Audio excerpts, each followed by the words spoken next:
pure, divine, and I lost myself within the fire, breaking free from my desire. A heart of gold, forged to inspire. It's starfire.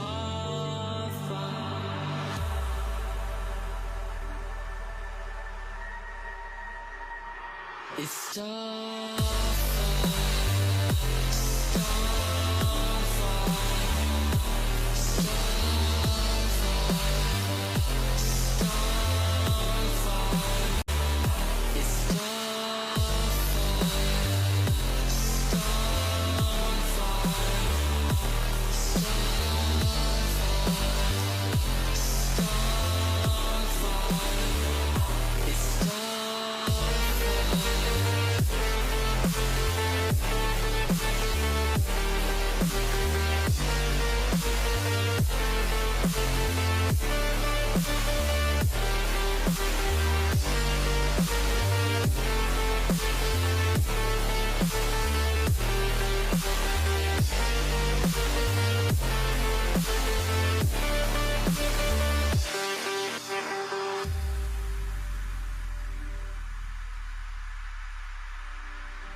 On this journey we will find our souls begin to intertwine.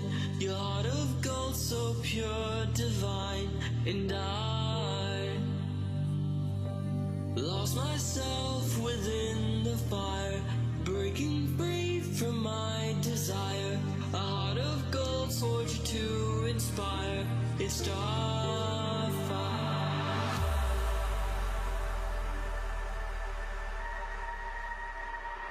It's starfire.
The truth is a damn hard pill to swallow. I'm reaching out, but all I feel is hollow. I wanna make you work, but all I do is make you worse. The truth is a damn hard pill to swallow. Don't you wanna come on over? Don't you wanna work it out? Don't you wanna love me better, love me better, love me now? Don't you wanna fix our problems? Baby, I can show you how. Don't you wanna love me better, love me better, love me now?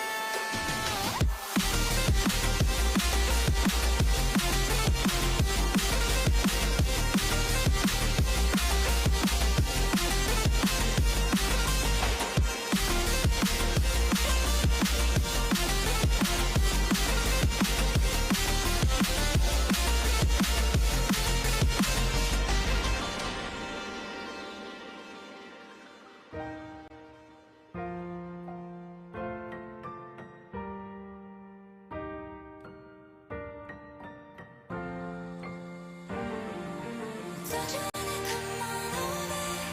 Don't you wanna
You used to stop this world from spinning. Like Superman, you were the only one to find the strength in all that I was dealing with this life, like kryptonite. And if you keep me close, every minute in this hourglass you hold. Oh, oh, oh, and when I fall to leave, you'll be right when I wait to save me. A superhero in your sleep.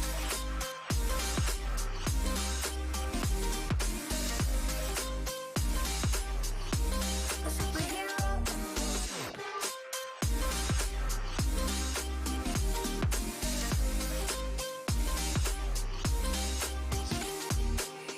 You caught my soul when I was falling. You moved the clouds to stop me from hitting the ground. In every goal there was a meaning.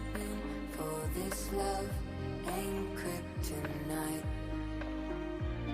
And if you keep me close, every minute in this hourglass you hold. Oh, oh, oh, and when I fall to leave, you'll be right when I wait to save me. A superhero in your sleep.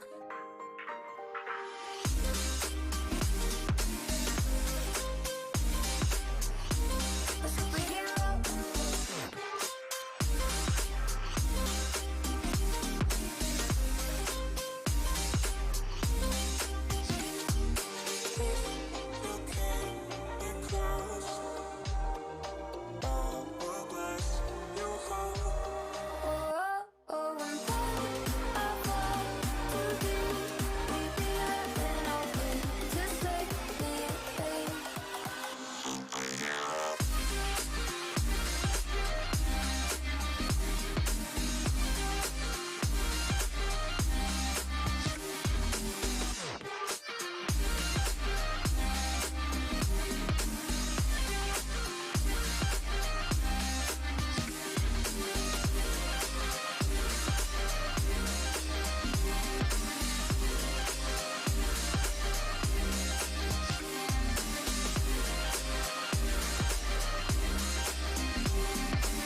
Can you feel it wrapped around your soul with no control?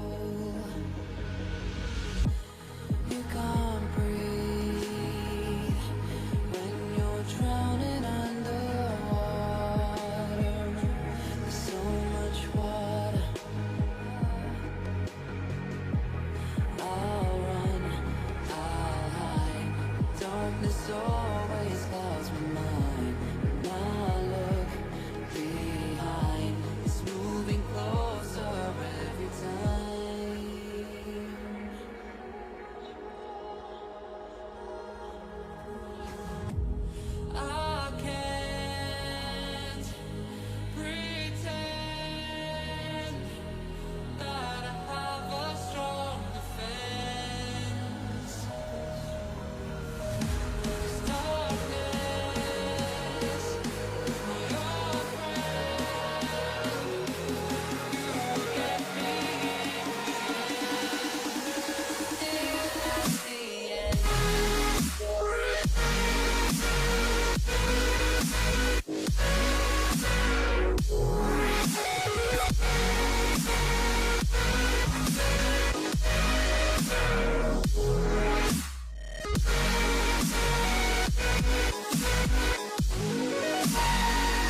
feel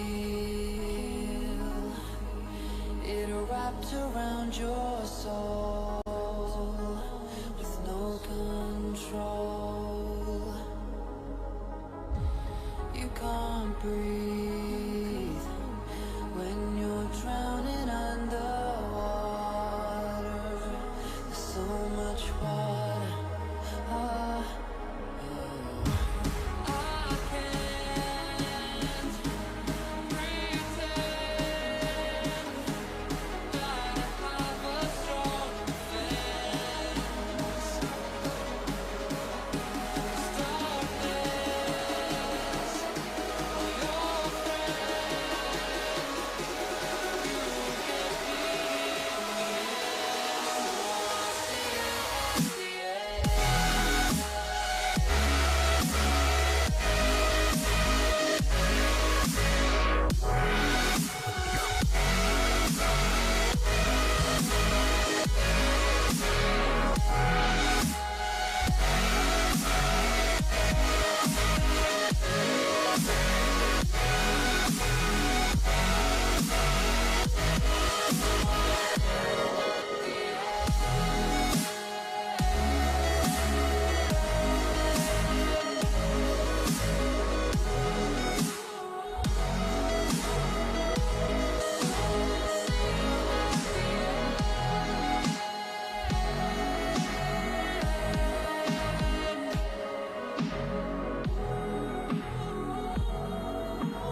On this journey we will find our souls begin to intertwine. Your heart of gold, so pure, divine, and I lost myself within the fire, breaking free from my desire. A heart of gold forged to inspire. It's starfire.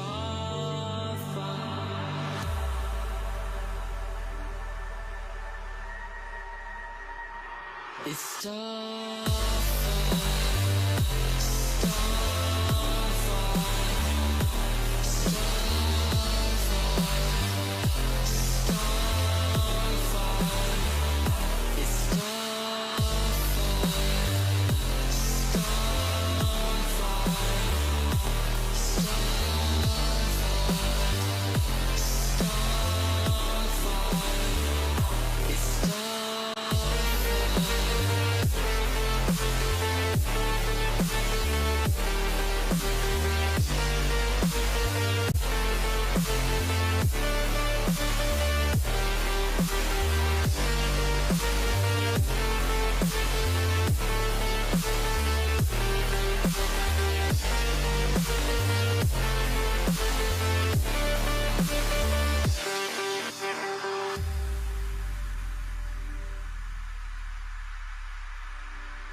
On this journey we will find our souls begin to intertwine.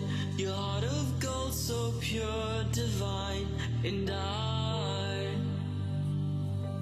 lost myself within the fire, breaking free from my desire. A heart of gold forged to inspire. It's starfire.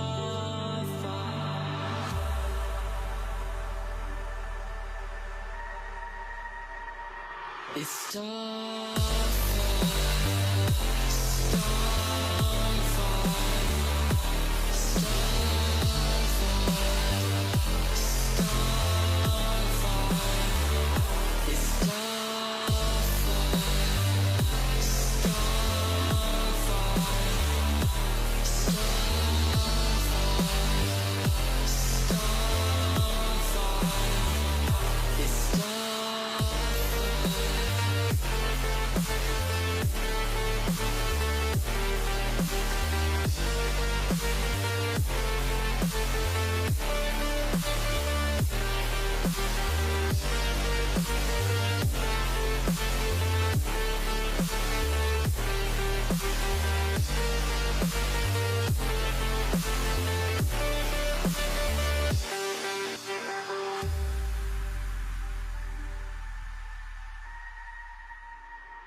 The truth is a damn hard pill to swallow.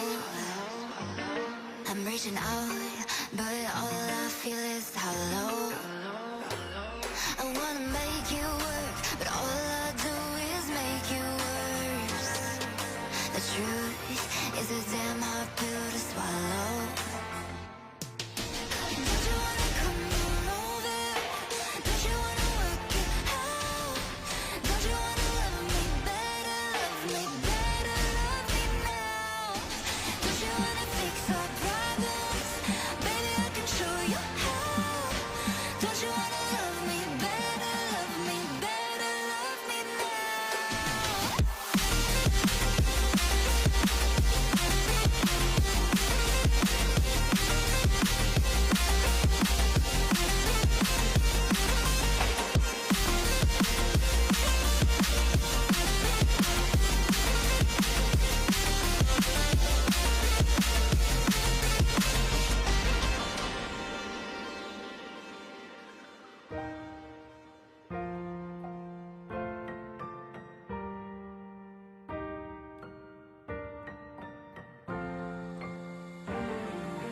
Don't you wanna come on over? Don't you wanna work it out? Don't you wanna love me better, love me now? Don't you wanna fix our problems?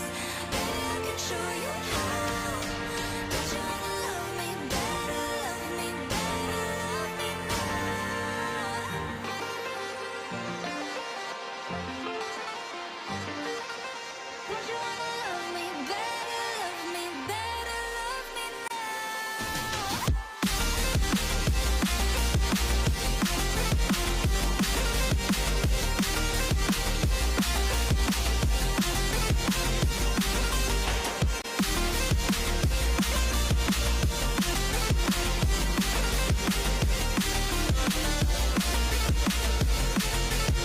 Don't you wanna come on over?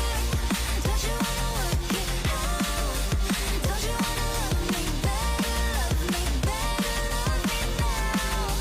Don't you wanna fix our problems? Baby, I can show you how. Don't you wanna love me better, love me better, love me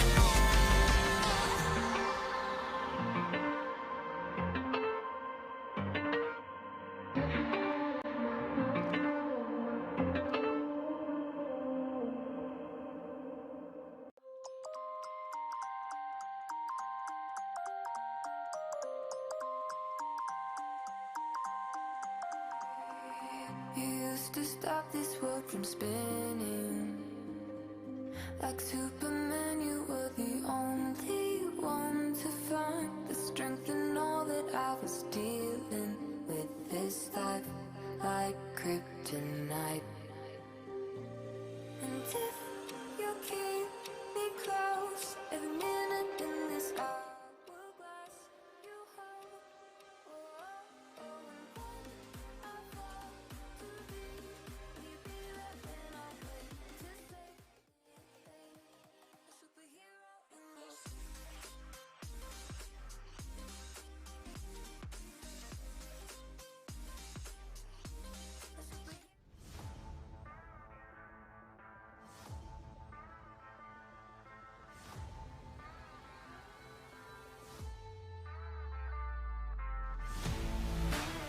Is here, they go for the smoke, exists, he doubles up, can he get the triple?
Hello, everybody, and welcome back to the Legion Africa Cup, brought to you by Legion by Lenovo. My name is Arshi, and I'm going to be hosting this tournament. I'm joined by two very talented analysts. You've met them yesterday, but let me introduce you them again. This is Sammy, aka Flip, and we have Adam, aka Hope the Beast. How are you guys doing today? Doing really good. Excited. Excited after yesterday's matches? Very excited. Did you guys get enough sleep? Because we have a lot of analyzing to do today. Yeah. Ready for this? How about you, Hope? I am ready. I'm very ready for this. But Awesome. you didn't ask how am I. You ask him, same as I'm very sorry. I'm How not- are you? I'm not How are gonna you, answer Hope? it. How are you doing? No, Your please. Highness. The viewers want to know how you're doing. I'm doing good. I'm very excited for I'm today. really happy to hear that. Well, before we get in depth into our show today, let me just remind you about the offers that we have going on. You have the chance to win $50 added to your Steam wallet. It's super easy. All you have to do is go on gaming.lenovo.com and you can either post a clip from the broadcast or you can go and vote for your favorite team. And while you're there, why not go and browse around? And another thing that we have just for South Africa, which we are very jealous of and wish we could do it, so make sure you get your hands on it because it's only available from the 13th to the 16th of December. With every purchase of a Lenovo product, you will get a free pair of Lenovo headsets. Easy as that. All you have to do is go and click on the link in the description below. So, guys, we need to do a quick recap what happened yesterday. We had a lot of great games. We had a complete sweep by Bravado Gaming. We had two almost comebacks and a really, really tight, close game. So let us know how, just give us a brief recap from what happened yesterday. To recap what happened yesterday, we had a big bang to start the region, Mhm. and we had a nice ending as well. We did. Let's not deny the fact that the South African scene has really some good CS, a good level of play, experienced, very hungry, very motivated to play and win this tournament. As I said before, don't underestimate the scene. The scene has really good players. They have played abroad, they have played overseas, they have showed us some really good level CSGO. And anyone who underestimates them, trust me, you're doing the wrong They thing. made a big Big mistake. Yeah. We were just saying that we don't know how these players are gonna, how they're gonna play. What kind of games are we going to get? And yesterday was our first view, our first shot at seeing them, and we were pleasantly surprised. We saw the skill, the dedication, the passion that we got. Pope, are you expecting to see the same kind of rivalry that we got yesterday? As I said yesterday, CS scene in South Africa, there is a lot of good teams, as we said. I know there is a lot of good players that didn't have the chance, and this is their chance. So I'm pretty sure they're going to give us some good CS. Yes, we're definitely rooting for that. And with that, let's go and check out the tournament schedule. So for the qualifier schedule, we have already finished for Egypt, for Morocco and Tunisia, also done with that. In South Africa, we have done only day one for the 13th of December, but we have 14th and 15th of December. And for Kenya and Nigeria, we still have the 20th, 21st, and 22nd of December.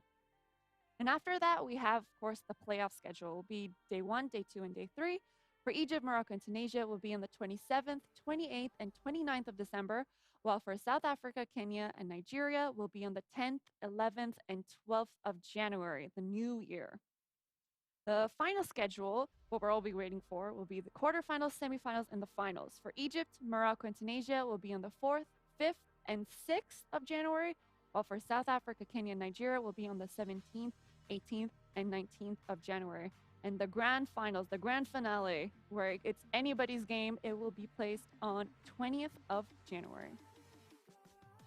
So seeing as we've already seen some games from Egypt, Morocco, Tunisia, and we just saw some games from South Africa, is there any chance you could give me a prediction? Because you already told me Bravado Gaming is going to win it all from the very first day before we saw any games.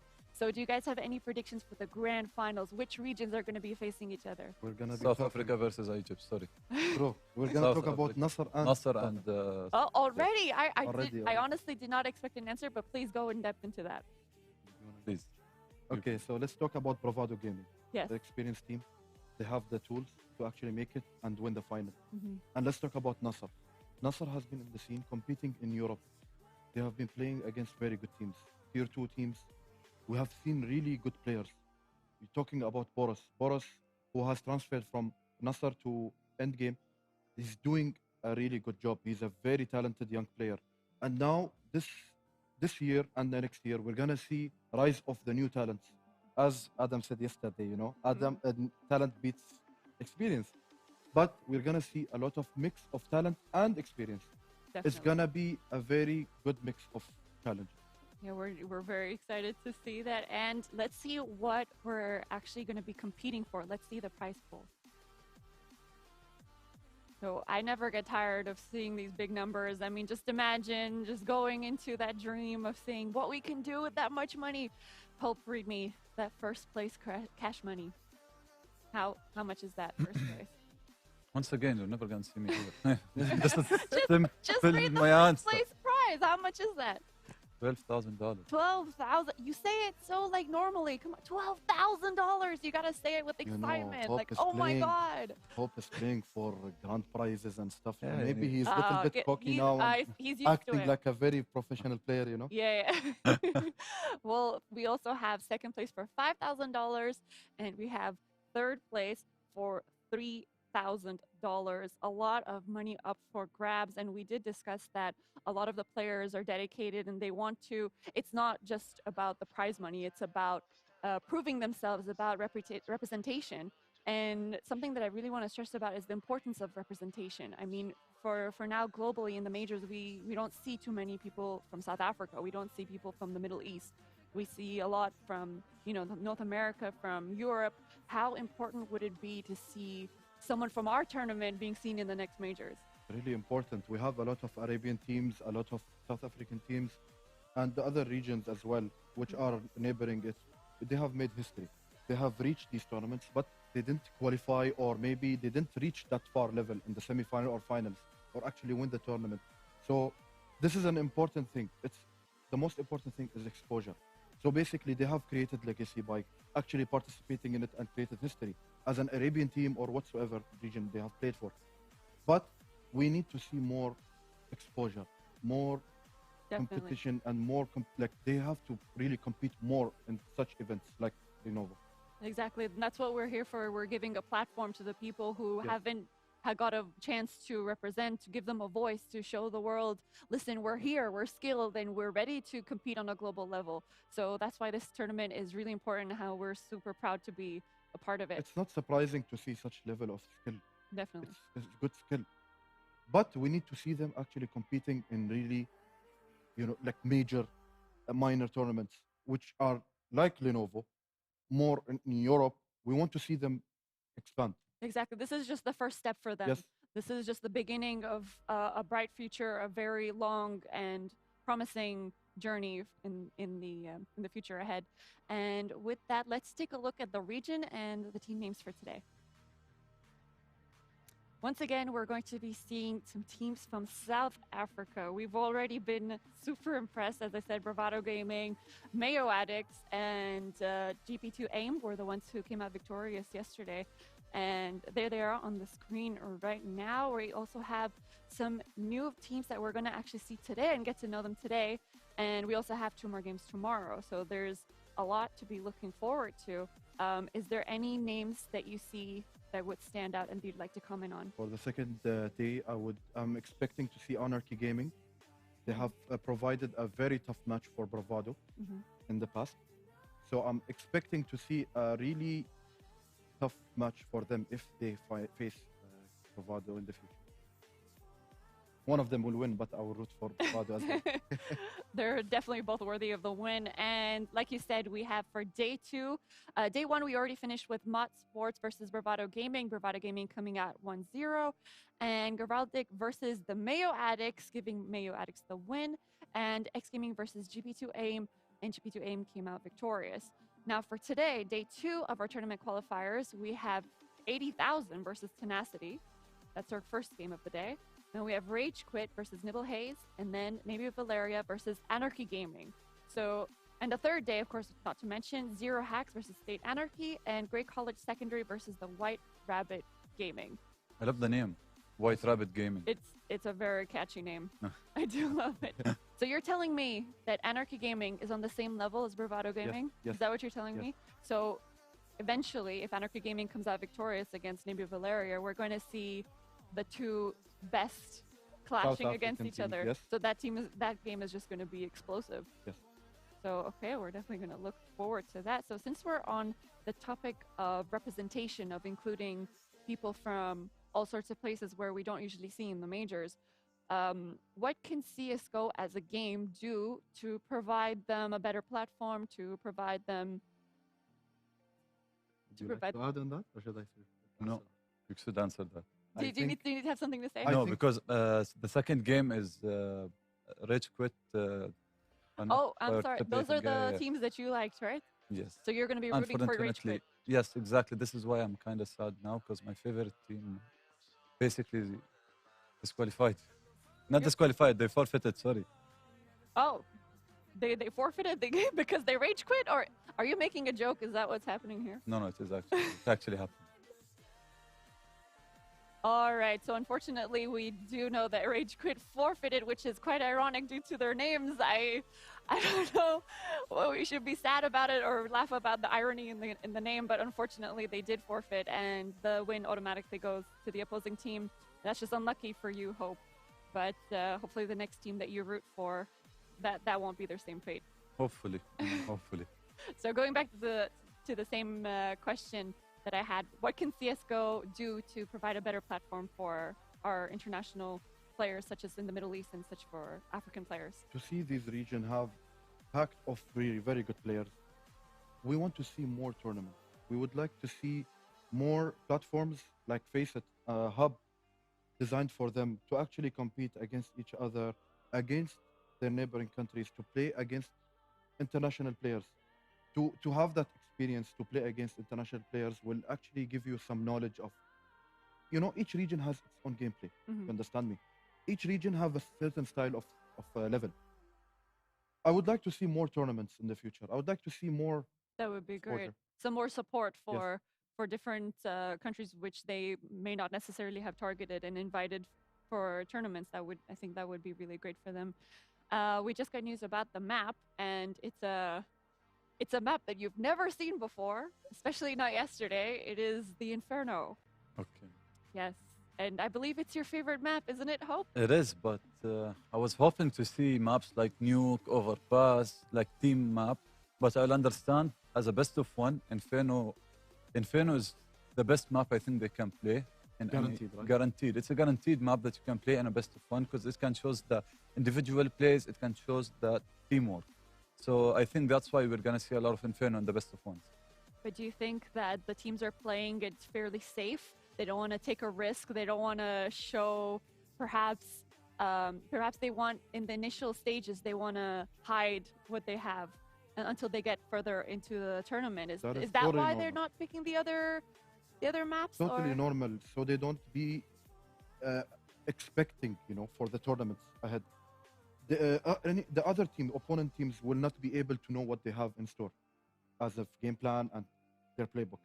It's normal, to be honest. Well, doing that, they're also risking their best play, right? So they have to be confident enough to know, like, I'm going to beat this person. I don't need to use my best play. I'm going to beat them at something standard, at something that's mostly picked.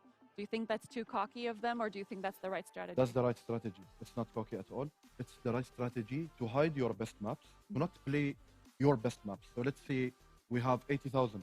Their best map, let's say Nuke, and they're playing on Inferno, and they're really good on Inferno. Tomorrow they qualify, and they play against the same team. They ban Inferno. They have their best map, That's Nuke, true. so they can play it as their first map, and they're comfortable with it. That's very true. Well, Hope, I hate to ask you this because I know you've mentioned it many times before, but I'm going to have to let you explain this map. Tell me about this map, advantages, disadvantages. Let me know. This is your favorite map after all. Come on, you have to love it. No, I mean, if you're a CSGO player professionally, you will know Inferno is all about taking banana control, whether you are CT or T. Because you want to force out the utilities, you wanna try to get a kill, because both of the teams can play aggressive on the banana. If it doesn't work, you can just go abs control, mid control, you can go back, fake it, leave one in banana. There's a lot of strategies that can work in Inferno, especially for the team who practice this Inferno. Because as we've seen in the Arabic scene, Synergy, when they played Inferno, they played it really well. They played the way that you should actually play Inferno. By taking B, if you couldn't take B, you just go second mid, you'll take abs, you'll leave someone there, you'll go back on banana, put some pressure there, you're gonna force a mistake from the opposite team. So Inferno is most likely who's gonna make a mistake first. If you get a kill for a 5v5, 4v5 is gonna be a big advantage for them. So Inferno is really an easy map to play if you know CS. Knowing CS, that's Yeah. a key Exactly, advice for playing exactly. CS:GO. So if you were to choose, you would start CT side or T side, and why? CT, always. Inferno for me, it's CT. For a reason, because you actually need as much rounds as you can to go T-side playing comfortable. Because you also need your aim duel, you need the confidence, you need to know how to get picks, when to fight mid, you need to be able to aim to have a good aim, like going mid confidently, you're gonna kill someone. So City side getting like 9 to 10 rounds, it's gonna be more than enough for you to go T side playing comfortable. Do you agree with that? I agree Sam? with that 100%. There's no disagreement to what Adam said. Inferno is a map of mistakes. You commit a mistake, you are gonna be losing the round entirely, and you can eventually lose the game. It's a map of how to actually control the zone. You have the banana zone, mid. If you can take them with ease, you're gonna have a short ride to the finals, baby. So if you're saying if that one crucial mistake, is that going to snowball completely for them? Is that Totally, possible? totally. If you look at it, if you make a mistake, your opponent will actually gain the momentum to actually snowball 5, 6 rounds in a row, and then you take a timeout. They could regain more confidence and more tactically, if you know what I mean, and snowball 10 rounds. It's about mistakes. It's like mind game. That is really difficult, especially with their confidence. I mean, if there is one person who feels responsible for the loss, their confidence is going to be cracked. Their sense of movement, they're just going to completely lose the synergy. So that crucial moment is not making the mistake. As I said, in it's a Inferno. mind game more than it's an aim game. It's all about how you are going to read the opponent and how you are going to counter each single plan or each single movement of the opponent. All right, well, we're definitely going to be watching extremely closely to see when does that crucial mistake happen and if they're going to be able to pick themselves back up after it, because if they don't, then that could lead to an inevitable loss in Inferno. But we hear that the game is ready, so we're ready to grab our popcorn and watch the game. And we're going to head over to the casters' goals and lighter now. Take it away, guys. Welcome back to the Legion African Cup. This is day 2. Myself and Goals, you'll be taking you through today's games. Goals, how are you doing? Oh, good news. Thank you very much, Tools. Thank you very much, Desk. And yeah, looking forward to another good game of game of CS. We've got more matches up today. Yesterday we saw some close matches, some very very tight ones, but also some walkovers. So yeah, really looking forward to see what we have in store today. I don't know much about 80,000 in the boys, but looking forward to it nonetheless. South African CS, grateful for the opportunity and looking forward to what we have in front of us. 100%. 80,000 up against Tenacity. 80,000 have opted for the CT side as they have won the knife. It'll be once again Inferno. Surprise to that. Probably the most played map in the African scene, or the global scene. If you probably had to go to HLTV, that will be the stat that you find. But yeah, hoping to see some interesting, some flamboyant Counter-Strike coming out from these teams, and they're hoping they can put on a good show. Who's your money on, Golsey? I'm gonna have to go to 80,000. Just what a strange name. I mean, I'm in for all sorts of. I almost want to call them 80K. It sounds like 80K, which is one of the best teams in South Africa. But it's just 80,000. But yeah, I'm gonna go for them. I haven't heard much of Tenacity Esports as well. And yeah, I mean, who's your money on?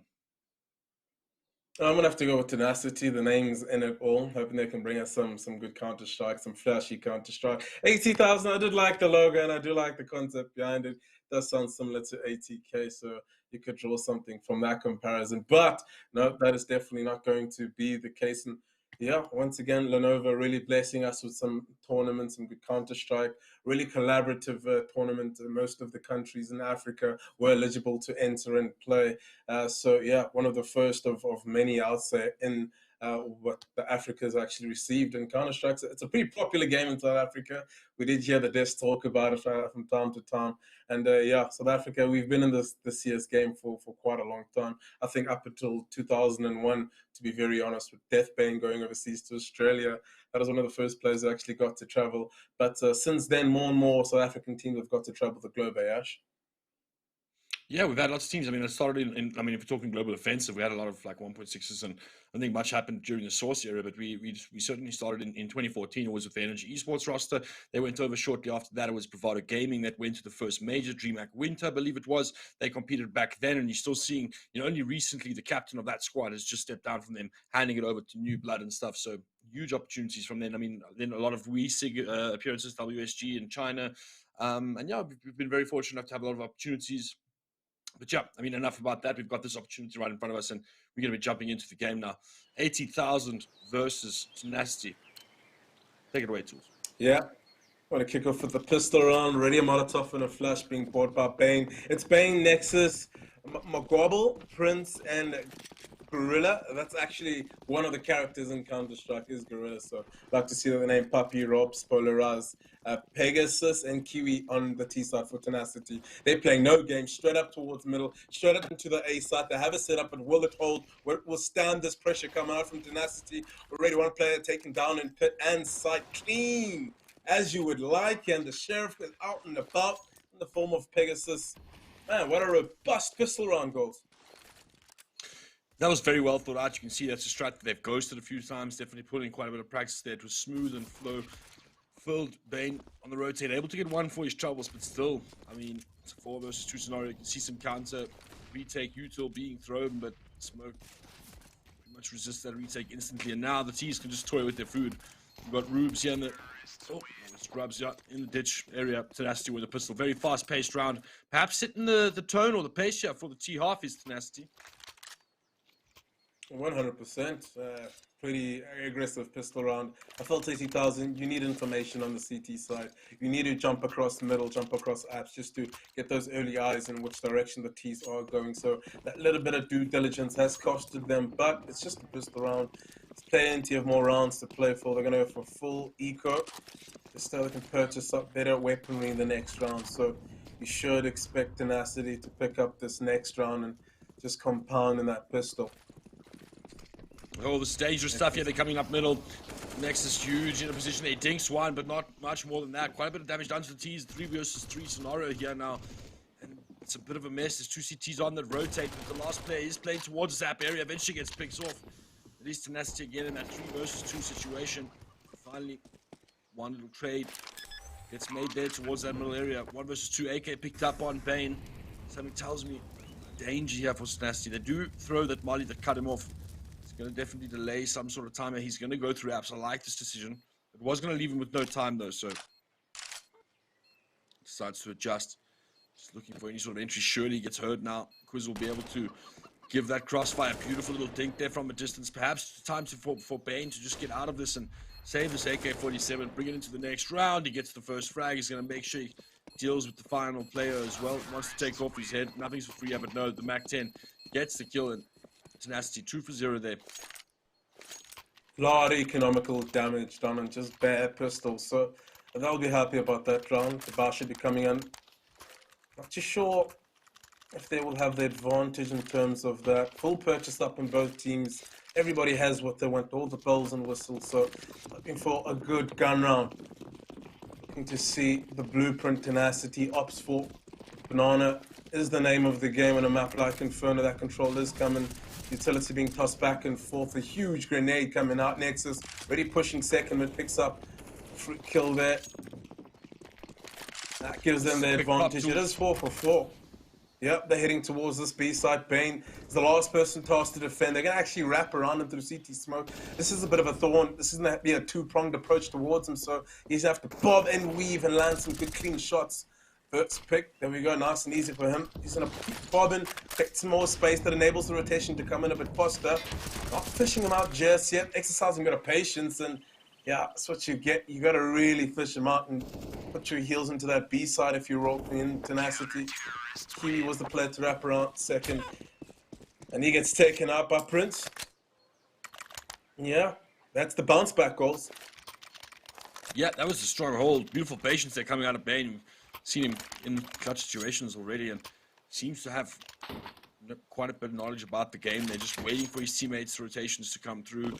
Sitting on the side, just tucking in nicely, taking those fights one at a time, really delaying with his util as well. And that puts 80,000 onto the board despite what looked like a round that was very, very rough for the side of 80,000. Now, util getting expended in bananas is what you want. Pegasus or P3 Ega Forces, if you read those numerals. Set 9 to Banana. Kobe. Dunked. Some precision out of that grenade. That is the eco round for Tenacity. They lost too many men in previous rounds. It's left them in this situation. So 80,000 should be the favorites to pick up this round. Gorilla close to some contact. The player in lane is actually taking first contact. And there we go, easy as you'd like. Gorilla takes up Rubs. Still a few more opponents for 80,000 to clear up. 50 seconds on the clock, Puppy. Waiting for his teammates to roll in before they attack that B bomb site, but can't help but think they're going to go through some trials and tribulations.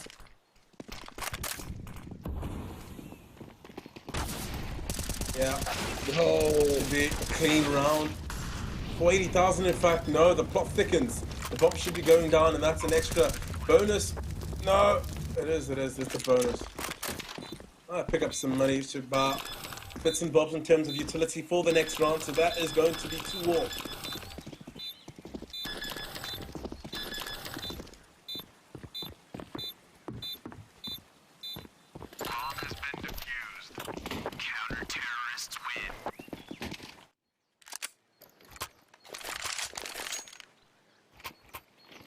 Another gun round on our hands.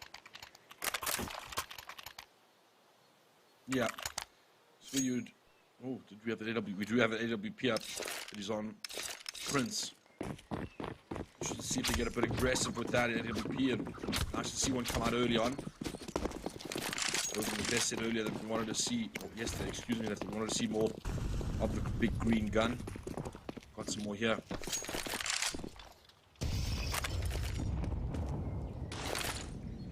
Creating a lot of utility damage from 80,000. Utility is quite important on a map like Inferno. As you can see why. Used to perfection. Make the round a bit easier from you, Puppy. Trying to establish some mid-control. Counter smoke coming in from the B bomb site. It's going to buy them some more time. Going to gather up and eventually hit the middle nexus. Could get caught out here. The whole bang works out for Puppy. Could have another crack at another door. The flashbang isn't the greatest, and the Molotov is even better. Going to buy 80,000 some time to pedal back. Gorilla picks off Rubs. Trying to exploit that gap, that opportunity. That's the man advantage taken away. 4-4 is moving towards the speed side. Prince comes in with an AWP. Gorilla doubles down for a kill of his own. Puppy does get a trade, but isn't enough. 3 versus 2. No, 2 versus 2. They're making it work so far. Bane rolls in. He has been one of the star players for them thus far, but the bomb is doubling back to that B bomb side. They aren't aware just yet. The spidey sensors will tinkle. At some point in time, all of it, this smoke grenade, that'll just allow Polarized to get some time to reposition and put himself in a good spot for the post plant. Needs to find these one-on-one engagements.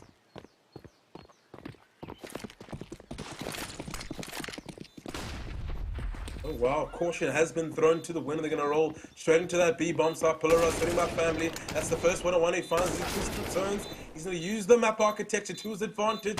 Bane has little to no HP to work with, and the clutch of Polarized. Fantastic.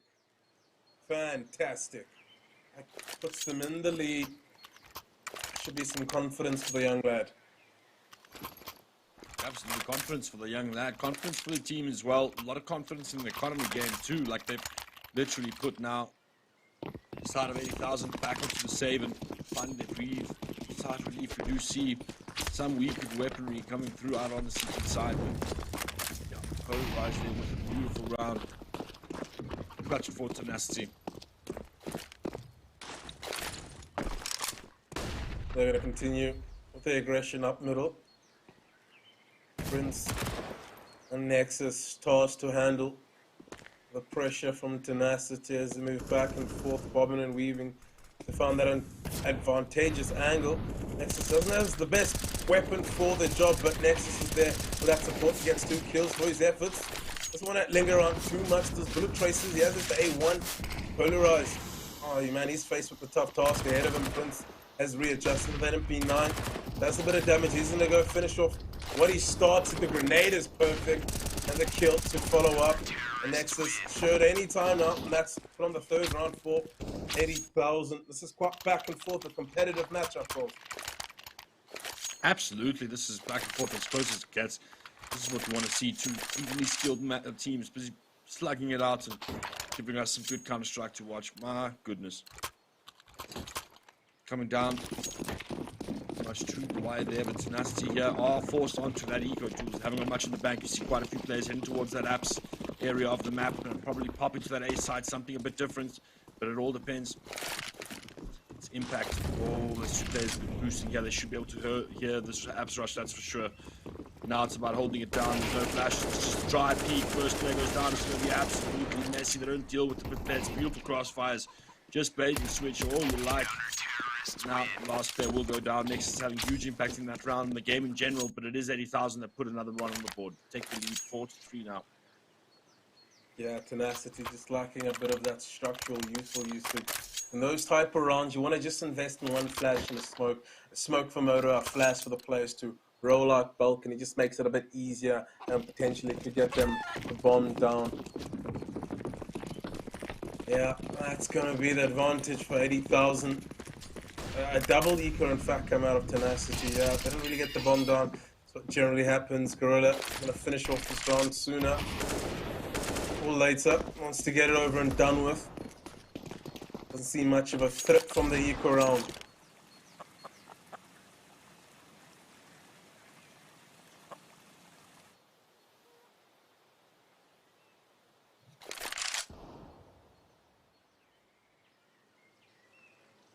Xavier coming out of the tees.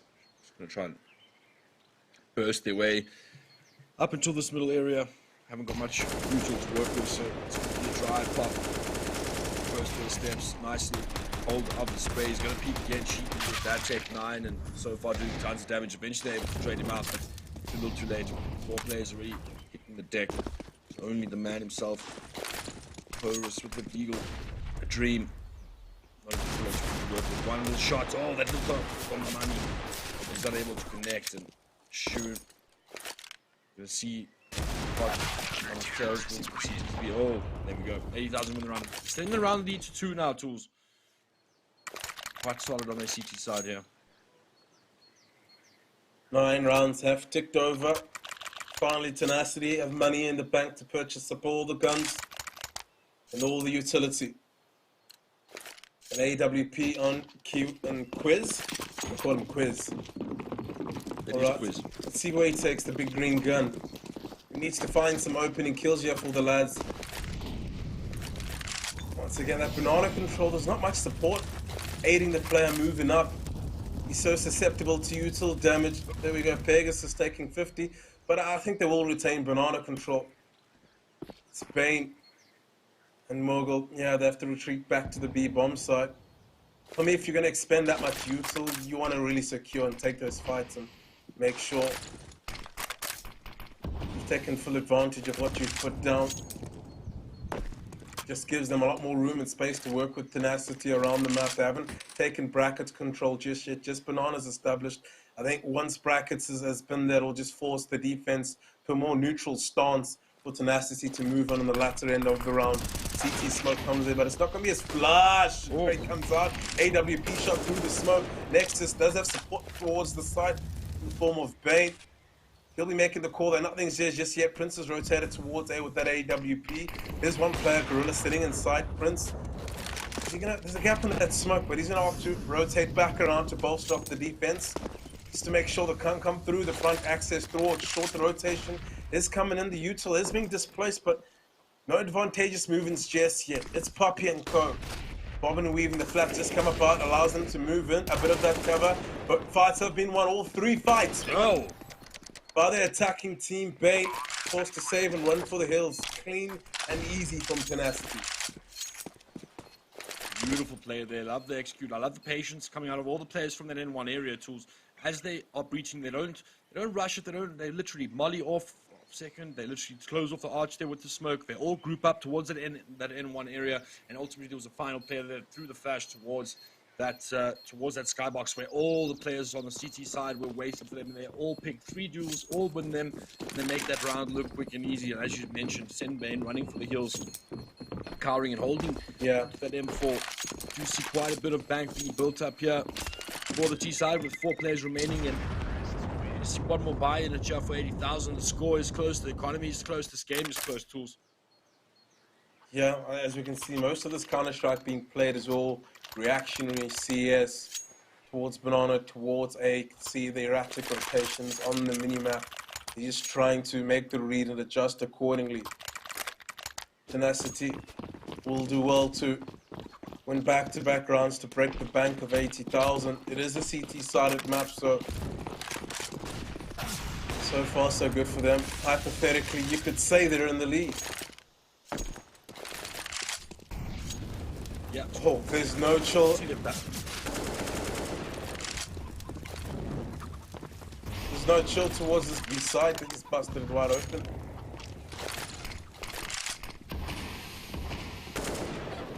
I like that though. It's a nice change of pace from Tenacity as well. They've kept it very like default-like. They've taken their time in all these rounds, and suddenly they just burst and barrel towards B. Obviously, noticing a gap or a limitation on the U tool that's been thrown down from the CT. So finally, they commit to that duel. But suddenly, they're getting pressured by the retake. Yeah, 3 players from the CT side still remain, but that body is perfect. The Quiz misses the shot. The HP disadvantage is not really impactful if it's coming down to that less bodied out as well. This is perfect for the CTs. What a retake this has become. Gorilla holding that bomb, and now this Quiz gonna be shooting, takes the shot through. Gets the player that is on the bomb as well. That is insane. Next is taking the next, and the player is gonna get on the bomb, needs to take him out. They don't get the bomb defused. This is a disaster. The kit is there, but is there enough time? I don't think so. It's not, dude. It's How not. did he hit that shot? Through the smoke, you can see he's used to that angle. Absolute beautiful shot through the smoke there, and that changes things. If anything, that is gonna crush your heart. If you are on the squad of 80,000, you feel like you've done a beautiful job on the retake there, completely negated a beautiful breach, caught your team on by surprise, and man, gets you through smoke and dreams just like that. Tough one to watch. Yeah, tough pill to swallow. Like that too. 80,000. Need to just shake that open. Finally going for that banana control I was talking about. No flashes behind, so these fights are going to be a bit more difficult to handle. Just trade it out eventually. Establish control for the next couple of seconds, so it's the ball's in the court of Tenacity. We're going to exercise some patience and then proceed forward or double back towards middle. Judging by the movement, it is the latter. Q is taking point with that AWPs and a potentially fine moggle towards CT spawn there. Keeps on jiggling. Oh, there we go. Slight jiggle peaks, that's what you want to be doing. Affirms that information to get that smoke down. Moves towards this A site, causing a bit of a havoc, but no, that's a CT-sided smoke. He aids his opponents. Forced to double back and commit towards this B site. They do have the utility to smoke, flashbang, and Molotov, so they can set themselves up pretty nicely. In fact, there's no one defending this B side. It's pretty interesting to see. It's open. It's open. No one's there. They're still wreaking havoc towards that A side. Rubs, and Nexus is going to take a cheeky peek through the fire there, and he eliminates another player towards B. Right now, they should be well aware.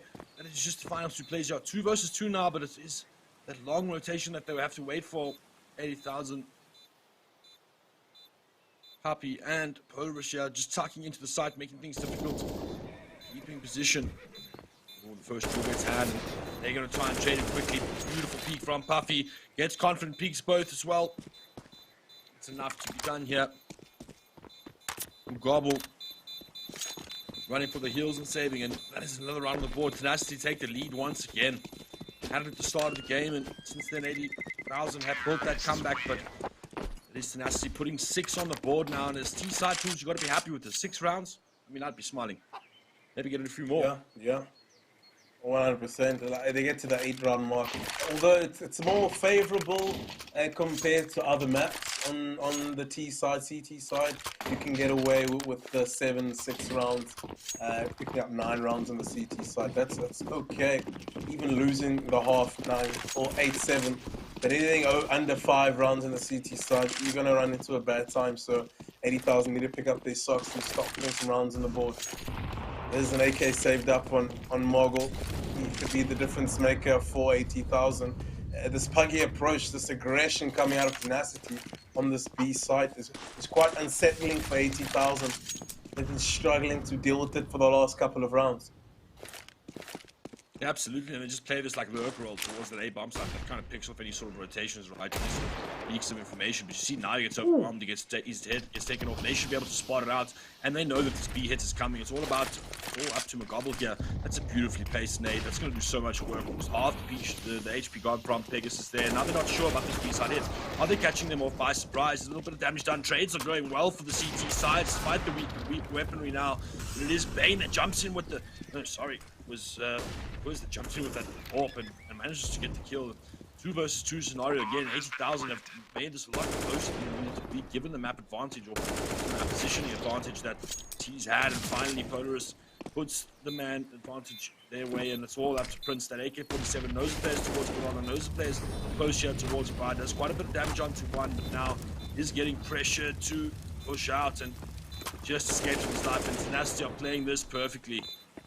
Quite a bit of damage done to both of the remaining players, but it's not enough. Prince just left with no room to work with, needs to peek out here, and they are just making it extremely difficult. Eventually, Quiz decides to take the fight, and he is successful. Wins the round. Tenacity now 7-5, and they are swimmingly here on their T campaign. But now it is the purchase round. 80,000 need to get back into this, need to win this round, perhaps put a bit of pressure onto the economy of Tenacity and perhaps win up this half. I think if they go 8-7, considering the tough start that they had, it wouldn't be too bad. But Tenacity right now, very happy with the 7 they've got on the board already.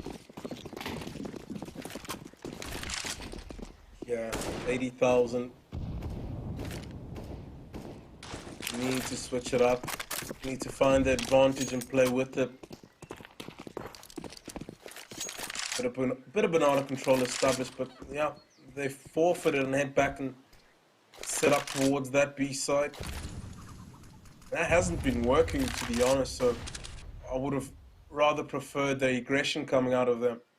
They got the utility, but perhaps it's the last stance and what they know, and they really got to believe and trust in their setup. The A side looks good, player towards lane, player towards long, and the support from Gorilla holding that up. The fires and shots come out from Puppy towards Ducky, but no kills landed just yet. Yes, 20 damage taken. He's in a regress. Try win at that duel. It is a 50-50. Quiz picks up the rotator from the B side. And Saul Prince bobbing and weaving. Unfortunately, can't land the shot to the AWP, and one by one they fall. It's down to Nexus and Bane, and nothing's going right. Nothing at all is working for 80,000. A cat in the background.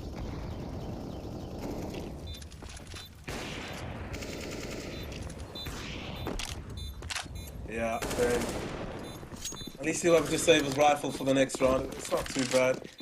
It's the only choice he has, really, to make a difference the next round. The money bonus should have added up for 80,000, so enabling a buy, but not the best of buys. But that has to be the round they figure it out, all the solutions to their problems. Perhaps stacking 3 players towards B, taking with the aggression, or just setting up a stack in general. Some crossfires will do them well.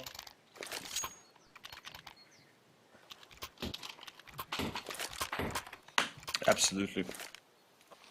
Nasty with an 8th round on the board, and you can see some mixed feelings in the CT camp there. Well, Bane's got his rifle, of course, brought through, but Eagles only for the remainder of the team. We haven't seen much anti-eco success. Well, saving success, should I say, rather, this matchup. See if 80,000 have got a cap in the bag there. We see quite a bit of a stack going towards that middle area, but we know so far Tenacity have favoured that side. This could be a little ball from them, but no, they've got to land the shots. Gorilla gets picked off, and hold the CT players, smart stack in the right area. Kind of just peek at all the times and strong enough or good enough space and trade kind of options or opportunities there for the team. Niners all left to Bane again, just holding this rifle, going to try and save it to the next round, but geez, it's a long time until then. I don't know if they're going to let him. I certainly wouldn't. 1 round left on the board. Hunt this man down. Don't let him save anything.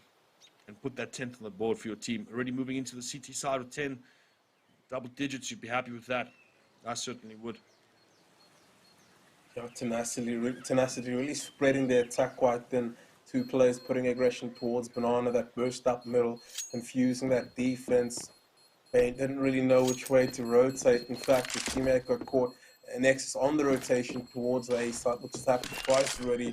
So Tenacity really implementing that fast pace, spread attack coming out and really forcing the hand of 80,000, putting all that pressure, causing them to crack where need be. 9 runs on the board, fantastic T half so far. 80,000 desperately looking to clinch this last round.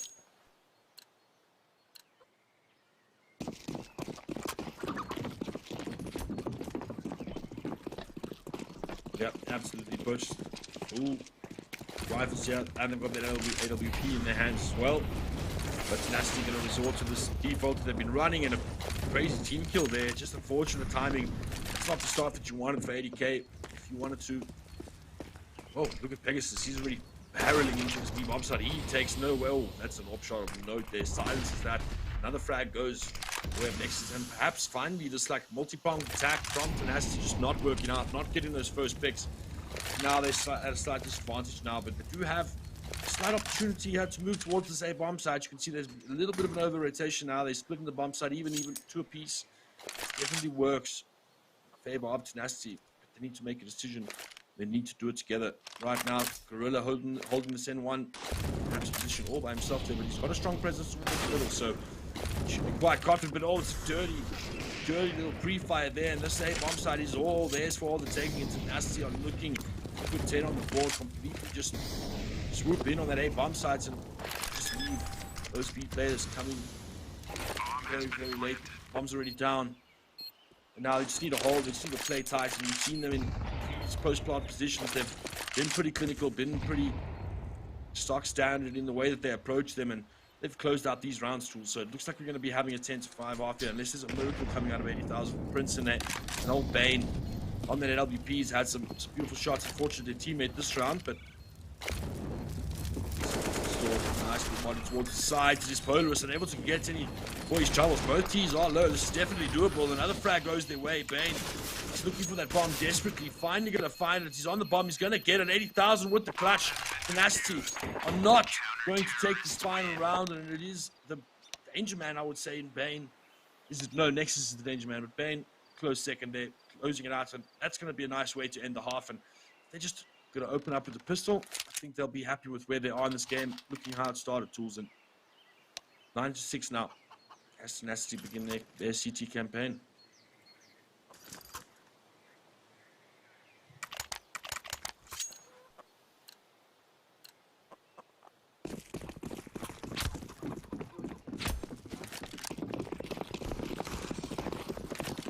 Does look like a bit of a wait here towards the T ramp here, but this is going to allow the CT some time to peek towards second, not really pick anything up. You can see Bane here creating a little bit of a presence towards this middle area, but banana control has been established by the CTs. Didn't even know that the entire team force is about to train into banana there, and they just rip off the heads of the CTs, and that is a beautiful breach there. Even trades though, 2 for 2, but this is with Bane.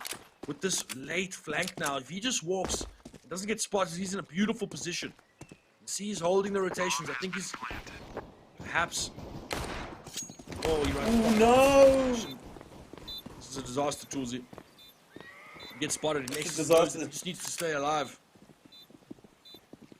He has the advantage. He just needs to land one shot in each of them. In fact, the Glock does like 6 damage from a range, so he just needs to land a few more. Just keep it tight and keep it right.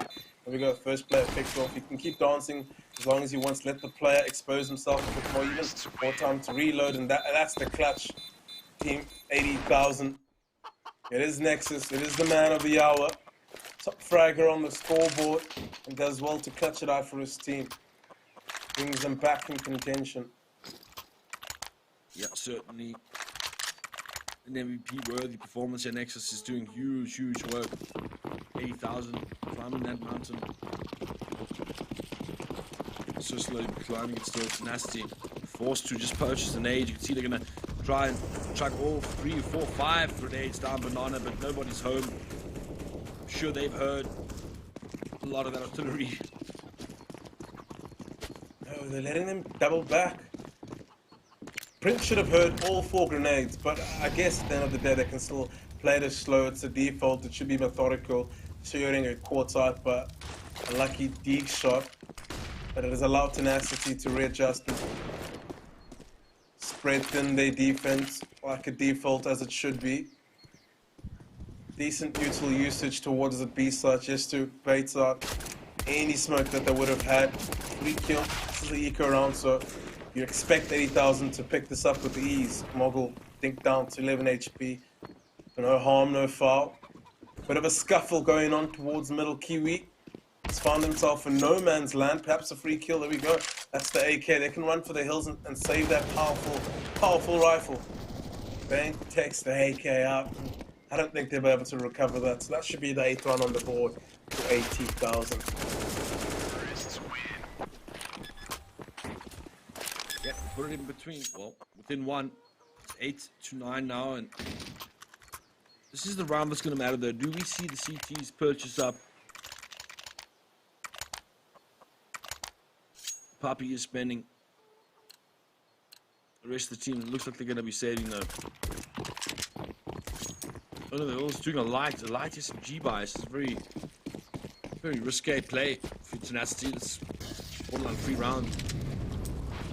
But they are looking to get close and personal towards that middle area, towards that house. Pegasus up here in apps, and going to be expecting a lot of that. Well, yeah, towards the middle, excuse me. A lot of action coming towards the middle. Pop flash is going to be money though. Mollies are coming in, and now the team can burst towards middle. There comes the flash, and now it's all up to Rubs. Gets almost a double kill, but no. Trades go the way of the T side, and this burst towards middle, very successful in the weakened weaponry, of course. From Tenacity just not able to do it, not able to crunch when the breach came, and 3 versus 5 or 4 now. We do see Quiz here in that apps area. Gonna look for the bomb of that gets cover.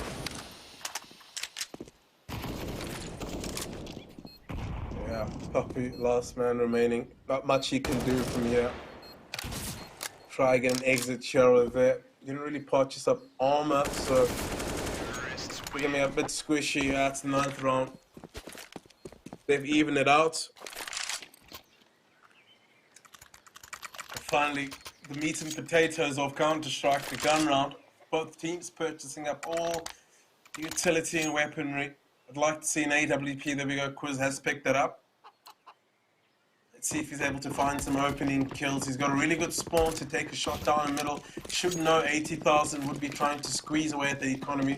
We're going to be purchasing up an AWP just yet. Mori down middle, supplemented with the grenades. Gorilla, he could catch a free kill there. Yeah, moving with the quickness. He's already picked up Quiz, getting a double. Now it's down to Robs. He's got a smoke to work with. He needs to find 2. He does. If a 3rd does come out, could have been pretty. That's the bit A side wide open for the taking. 80,000 should be setting up the first bounce right about now. We need to smoke off Moto. There we go. And that's an affirmative lockout. 80,000 loses time. You could call it a blunder. Yeah, agreed. I mean, the CTs have a nervous kind of approach situation. They've got no money to work with going into the next round, so they are going to run and save. And this is a strong-looking T side coming out of 80,000 here. Just really turning it on. Not looking weak at all. Every single round they've managed to survive with the players. It's looking clinical. It's looking textbook, really, and definitely brought the fight now. And they are taking the lead again in this match. Tenacity need to dig deep and find something they can do. At least that last burn is building up for them quite a bit. To give them some opportunities to put in some gun rounds and perhaps dent the economy that is ever so slowly building up on the side of 80,000. And I'm impressed by my team here. Tools 80,000 putting through. Yeah, Tenacity really letting me down over here. Let's see what they can do this round. I almost feel Tenacity need to implement a bit more structure within their aggressive approaches in middle, especially if they're going to go down for that middle peak. You got another timing that you're susceptible to from the second mid peak from 80,000. I think it all just snowball out of control from there. So perhaps another opportunity with the gun round, they'll do a bit better.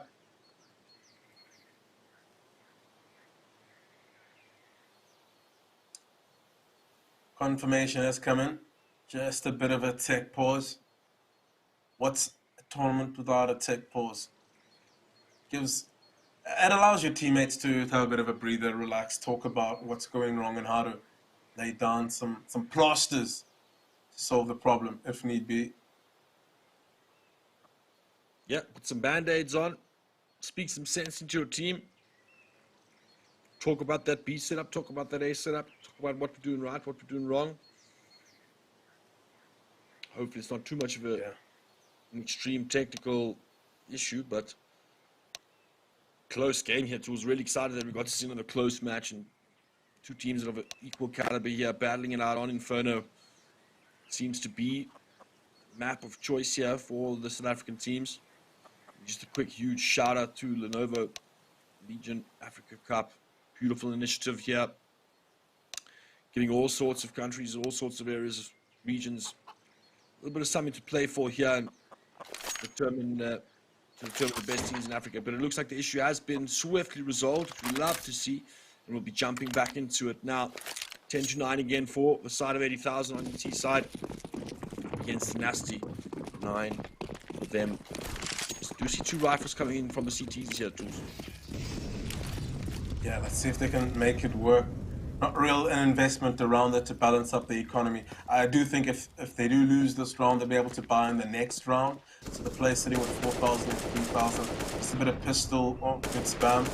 This is how you play your default. If you look at the mini-map, this is how you want to be starting off. If you're uncertain about what kind of round Tenacity will be playing on the defensive side.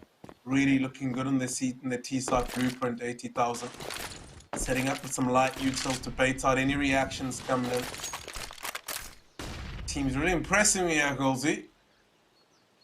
Yeah, they're impressing me. I mean, I wouldn't even know. They have this level of depth here, really playing the respectful game, despite not even losing around here on the T side just yet. Just really playing it calm, cool, collected, playing it by the book. Page 63, if you want to know how to do a default here on the T side. They start to build up towards that B bomb site now. I'm going to start pushing back any sort of CT presence, perhaps make the CTs feel a little uneasy. Remember, they do have that man advantage, so this push and pull kind of effect is exactly what they want to be doing, making the CTs or keeping the CTs.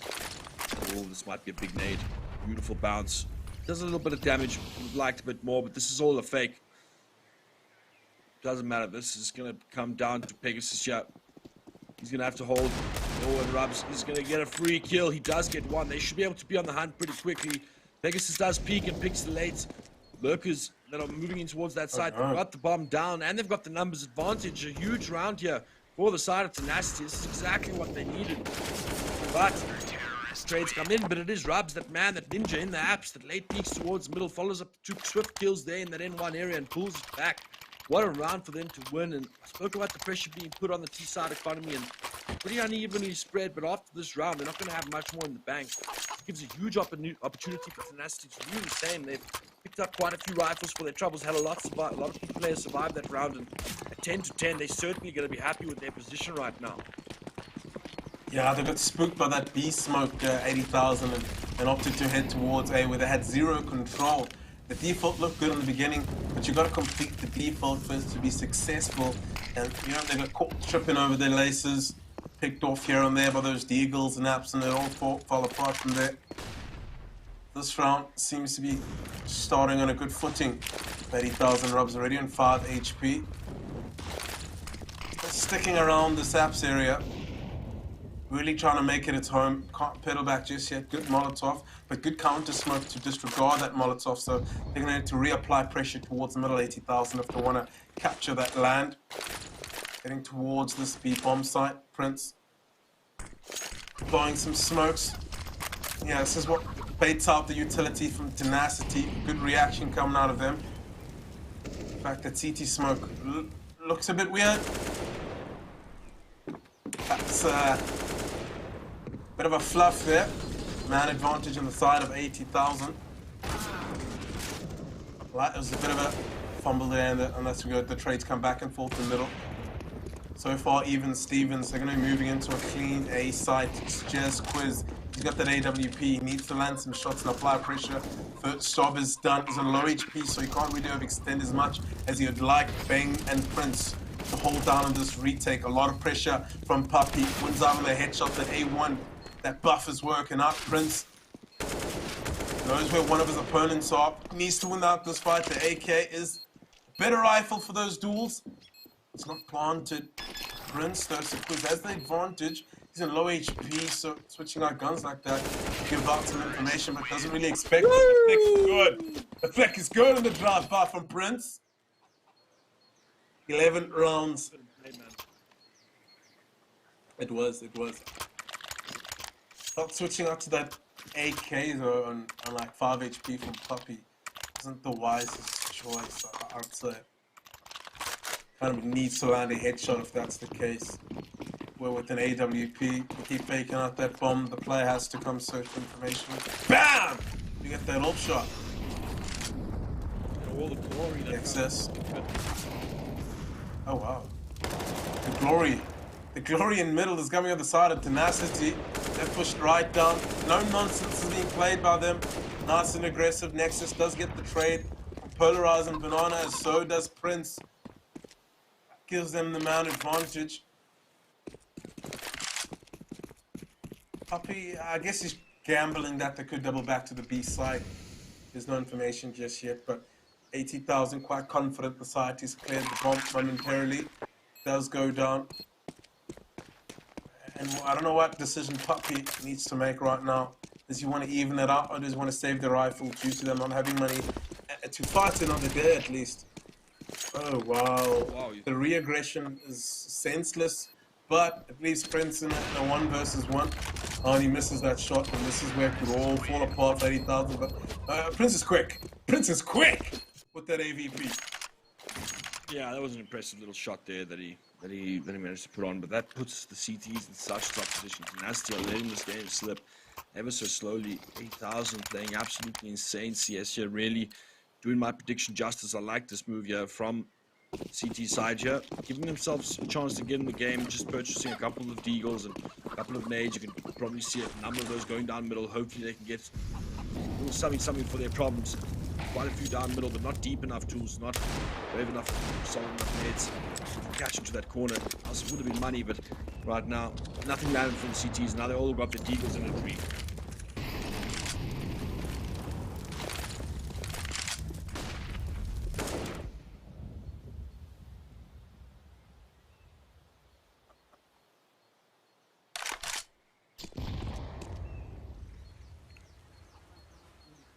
Slow and steady wins the race here. Tenacity playing really far back, drawn back into towards that B site.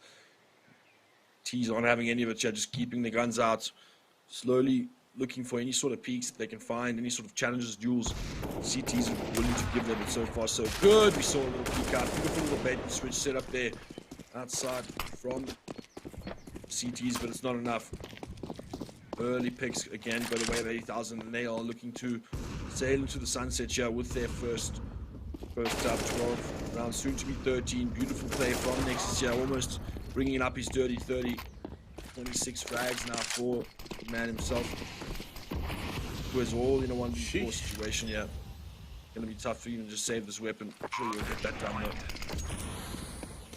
Yeah, sorry, the mic is muted. I just wanted to say in that previous round, I did like the theory behind it, or this round specifically. Airstrike down middle, airstrike down banana. Suggests that there's communication going, there's teamwork involved.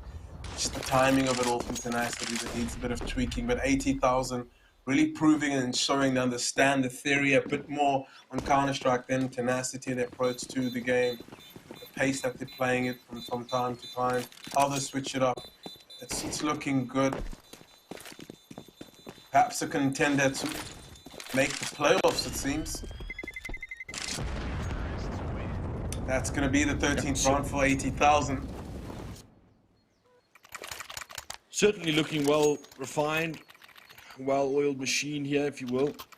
Putting a lot of pressure here on the side of Tenacity, and let's see how much tenacity they actually have, because this is make or break moment here. This is an all-important round. They've saved for this. They've fully invested into this double op setup as well, something that we haven't seen from the CT side just yet. So let's see if they're able to use that to their advantage and get something done here.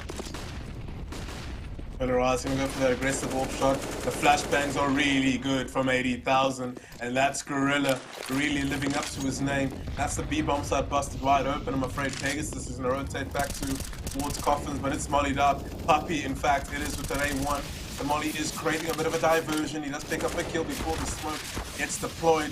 It's Nexus taking some pot shots, trying to just wait out the pepper coming out from 80,000, or from Tenacity rather. retake has to commence. They must go for this. The boost does come out. Nexus does spot it. Wins out that rule, in fact. Gives them the advantage or puts it back. And even Stevens, there's utility on Bane. They'll have their Hawkeyes struck on Nexus, so you can't really overextend. They swing towards his teammate. Nexus gets a double. Yeesh, almost getting that third. It's Prince with that AWP, and he does it again. 14 rounds on the ball, 2 away from GG, 1 away from match point. Tenacity. Really exercising some resilience to move into that B side with that retake, but in the end it wasn't enough. It just wasn't enough. It all gets left down to Prince there on that angle that we know he understands. He can shoot it with his eyes closed. He says he learns by headache. And in the clutch situation, down at the death at the wire, he lands up pulling through it, touching it out for his team. 80,000 move themselves within 2 here, closing up this match. And so far, all but one round has been a perfect T half. Oh wow, Gorilla. Trade frag out. Beautiful little piece of progression. Nice trade frag there. 12. 4 versus 4 now. One of the CTs I haven't seen in a while. Usually get entry frags, pieces, and round kind of snowballs from that perspective. But Tenacity here able to get an early frag and settle things down. Get to the later stages of the round. Perhaps put a little bit of pressure on 80,000. Yeah, have the weaker by Tenacity. They have to play this carefully and they have to play this to the T. Oh, Nexus. They should have held on to that smoke a little bit, knowing one was coming in. The opposing team. Nice and methodical, slow and steady wins the race. 80,000 says.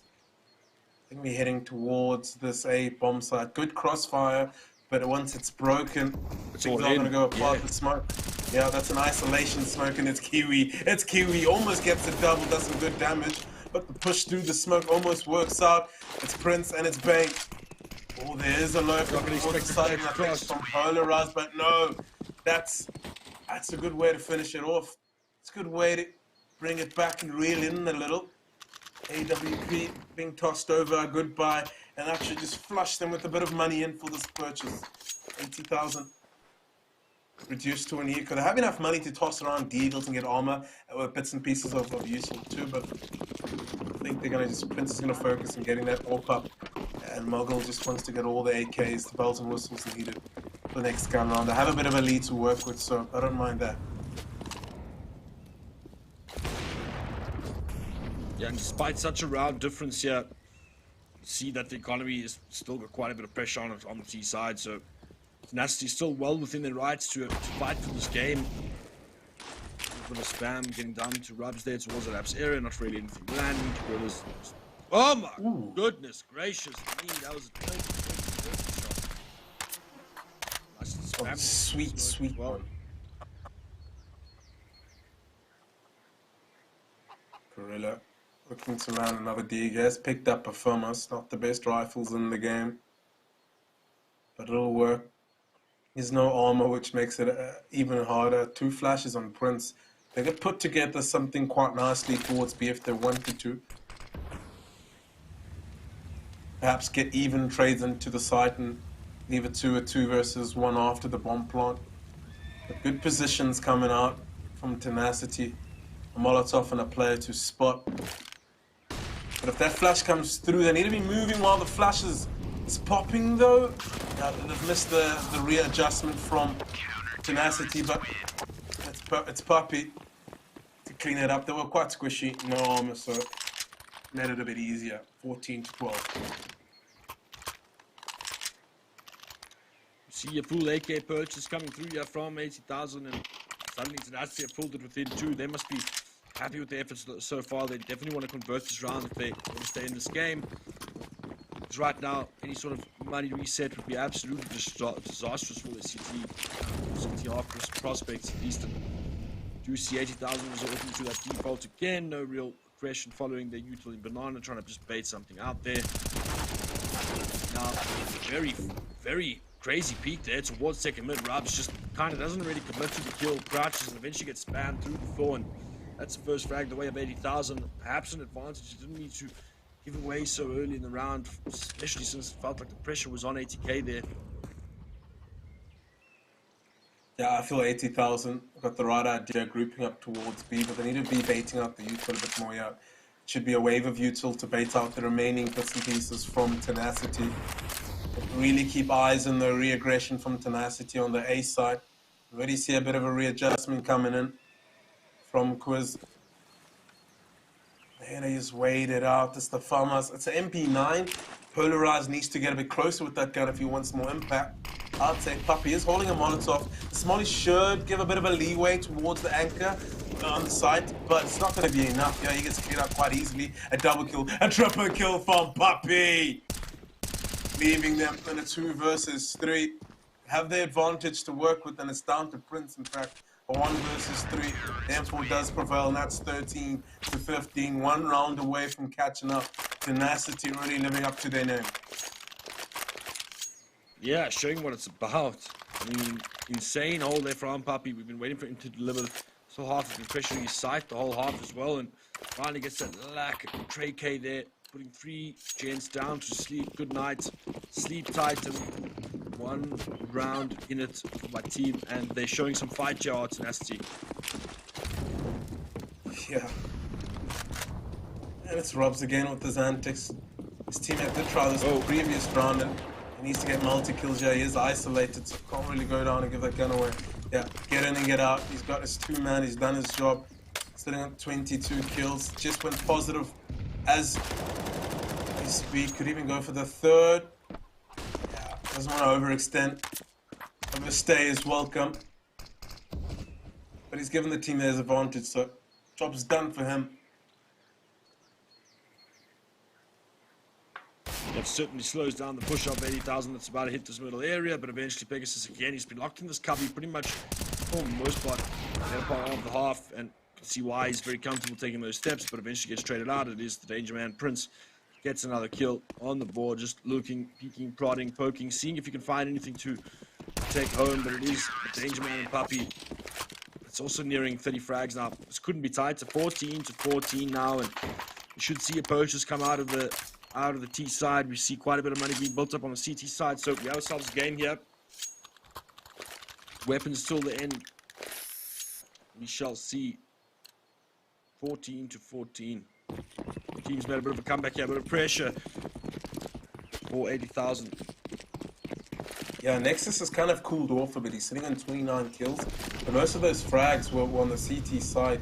He needs to have a bigger impact if I have to call this out. They're going for some mid-aggression. It's Pegasus and Co sitting there in the middle. Does he choose to stay around a bit longer to see what comes his way? Yeah, good utility usage coming in from Polarized. It's kind of stopped 80,000 in their tracks, and they refuse to slow down. They get through the smoke and go straight into the site where the smoke's not dissipating. It's rain-free kills for Pegasus as he doubles down. Even gets the 3rd. The sound cue is too obvious for him, and it's down to Nexus, the Danger Man. He left the pot. He left the pot and ultimately Now he's at got odds. a law on his shoulders. 1 versus 4 tools, and that was just I really like the idea of the change of pace there, but it just seemed a bit broken and a botched. They never committed to that N1 breach and allowed Pegasus to play sneaky trickies in the smoke there and just pick off all of the players. It's not clearing those angles, not holding those angles, and Tenacity just claw their way back here, and it is perfect, as you say, definition. Find the name. Find it in the name, I should say, rather than 80,000. Yeah, let this one slip. Last chance saloon here. They want to take it to overtime, and what a shame it would be if they just let it slip here in the last rounds of Inferno here. Generally what you see happen in these types of game at this level, they get so close, it hits overtime, it's another tussle back and forth, but let's see if Tenacity has it in them to close it out. They've come this whole way. They were at a disadvantage moving into this half, and they've clawed it back, and it's Rubes taking some shell fire towards Apps, is able to put a smoke down, find some time and get out. This off angle could work out for Tenacity. Bane just waiting for the right time to strike as they set themselves up. That should be a good sound cue. No damage just yet, Nexus. The Danger Man, 67 HP, so one headshot will take him out with an A1. most players in Tenacity have picked up the dangerous rifle. There's going to be some pot shots through the smoke, and it's Pegasus doing as much as he can. It's enough damage, but he can't linger around too much. Gorilla, some pop fire back. 40 seconds on the clock. There's not much time to work with, so 80,000 need to come together and make a plan shortly. Oh, He has Molly. worked out numerous times for them.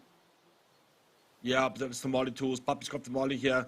And if he times this perfectly, it's going to be a rush and a little bit of a plunge to the side. There comes the Molly. It's put down. This is going to negate this entire pressure here towards the B sides. And surely they know. They've already got their rotations in. 3 players are here. They've got no choice now. They can't double back. They have to push through. They're just going through the smoke. It is Puppy. So much damage done. Triple kill for him. And it's looking to close it out. Beautiful hold there. Beautiful util usage as well. And Tenacity just looks so strong. They literally didn't find a single round in the first 10 of that last half, but ultimately came and got 5 on the trot, and they cement their victory tools. They clutch it and they show some tenacity and they take that game. Yeah, eventually at the end, the tail end, all the rounds being played out, Tenacity really showing up. They were at a disadvantage moving into that second half, and they showed how to defend. They showed how to adjust mid-round. Eventually, things started to correct themselves. The AWP shots were landing. Like I said, Nexus was cooling off a bit. So I was struggling to find who else is going to step it up for Team 80,000. But in the end, you know, it was a really good game, a good spectacle from both teams. They can be proud of their performance. But congratulations to Tenacity. Commiserations to 80,000.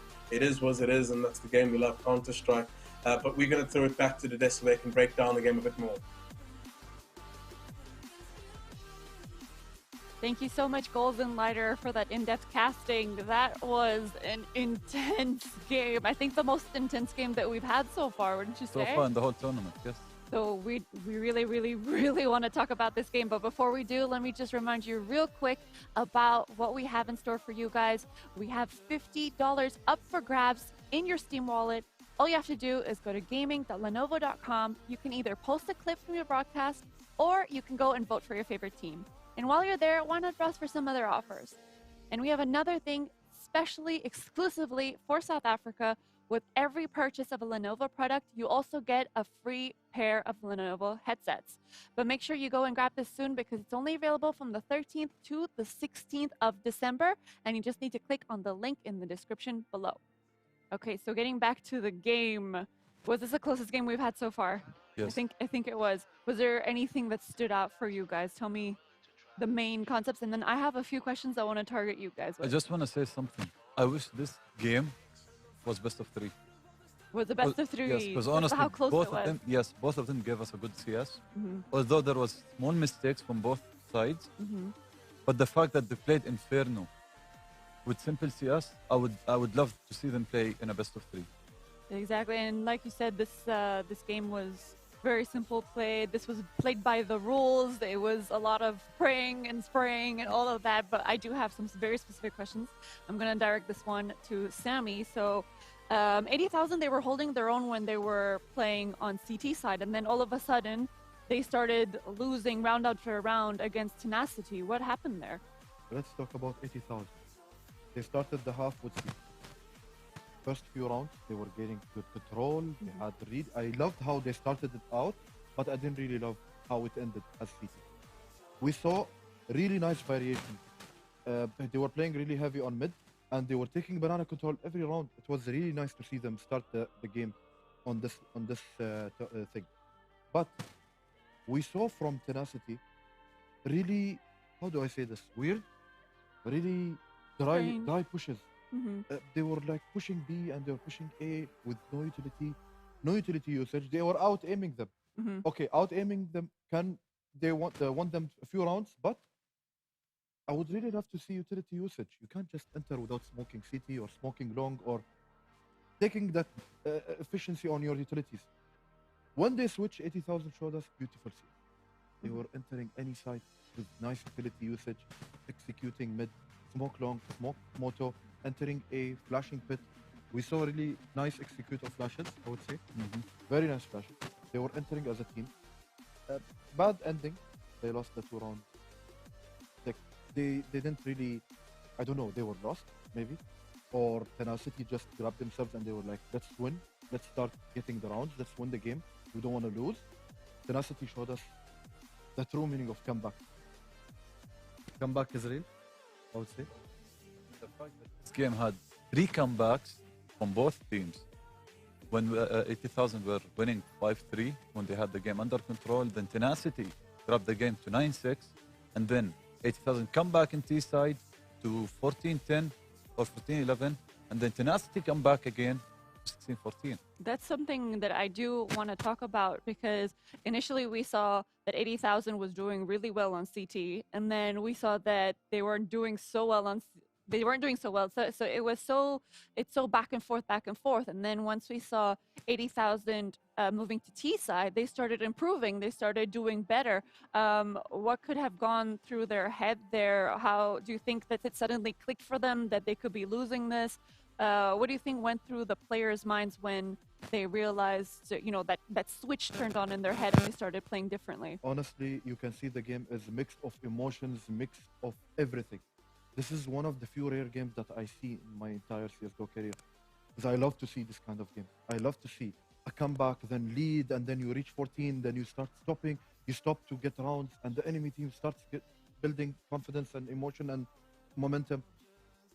Honestly, very beautiful game from both sides. And as Adam said, I would love to see a best of 3, not just best of 1. Unfortunately, we just got the best of one. How about you, Hope? Do you agree with that as well? Yes, I totally agree with what Sami said. I mean, the game was just too good to be true. The game was actually good for CS. The game was good for CS. Good for CS to watch in Inferno. I remember when we were watching the game, you were telling me, this is how you see S. I'm like, yes, this is how you see S and CS. You were so proud. I felt like you were a proud father and the players were your children. You were like, this is what we want to see. This is the kind of game that we were hoping for. So would you say this is the most action-packed game that we have so far? Very action-packed. The most intense game I've seen throughout the series so far in South Africa. But let me just say one point about Please Adam. do. Please do. If Adam was in the game, Okay. I will be able to actually acknowledge that he's a really good player. Why? Because he would actually play in an intense game, and I would love to see how well he will handle that situation. If he's losing and then getting that comeback, seeing key kills from Adam, a dream come true. Soon. Huh? I feel like there's very... Now he's shy. Oh, yeah, he's getting shy. He's shy. I can see a little blush there. I don't know if that's makeup or... I'm trying to, Well, don't be. This is what we're here for. This is why we have you guys as analysts, because we want the audience to know that we have the right people here. We have the most skilled. We have the most knowledgeable. So that's why you're here. If you have something to say, please do. We'd be happy to hear about it. Don't even think about being modest. That's not what we want. Okay, so Hope, there was one particular moment where you seem to be very emotional and very outspoken about it. I have it here in my notes. It says, the 27th round, on A side, there was a very aggressive push from Tenacity, and this was a very risky move. Why would they do something like that? I mean, in a round such 14-12, like it's a very sensitive round. Because if they lose the round, they're gonna go on eco. They decided to go for the risk on pushing abs, okay, to aim second mid, and you're losing 2 rounds, okay? Next, if you die, you're eco. I'd prefer to play it passive, play it as much as you can, since passive as much as you can, especially that you have an OPER with you in the team. So I'd rather the OPER do the aggressive play so he can easily get back away with it, easier shot, it takes easier kill for the OPER to get. Thanks to the B, to Poppy, he actually got 3 kills and 1 spray down when they tried to execute B. 80,000 could have played it a bit better by going 5 together, A, since they didn't have utilities. I prefer going A because you need smokes, you need mollies in B. So going A was a better option for them, especially it's a 5v4. They have a 1-man advantage. They took so much time to react.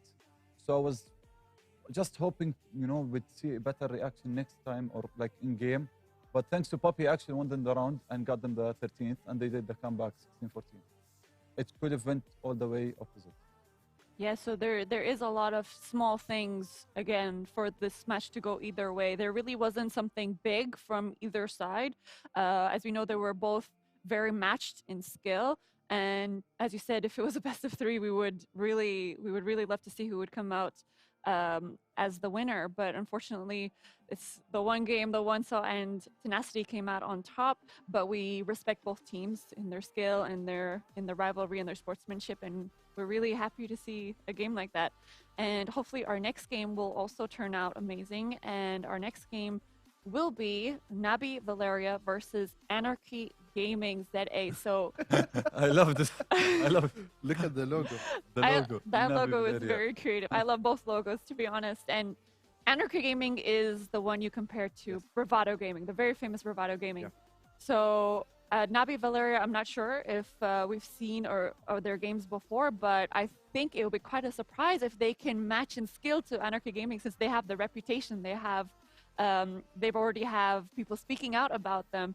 So do you think that Anarchy Gaming is just going to annihilate Nabi, or do you think that we're going to get a surprise and let the rookies win? Considering Anarchy gave a tough match to Bravado in the past, I think it's going to be a one-sided affair.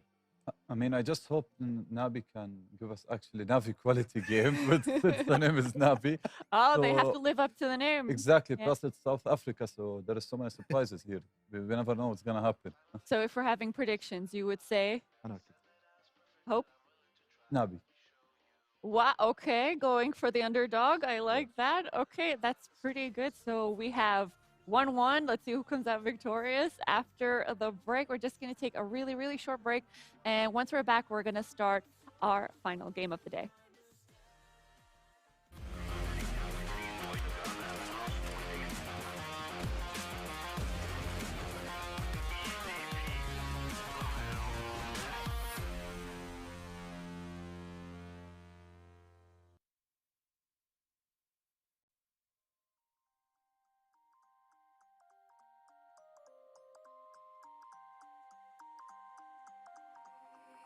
You used to stop this world from spinning. Like Superman, you were the only one to find the strength in all that I was dealing with. This life like kryptonite. And if you keep me close, every minute in this hourglass, you hold. Oh, oh, oh, and when I fall to be right then I'll wait to save me, a superhero in your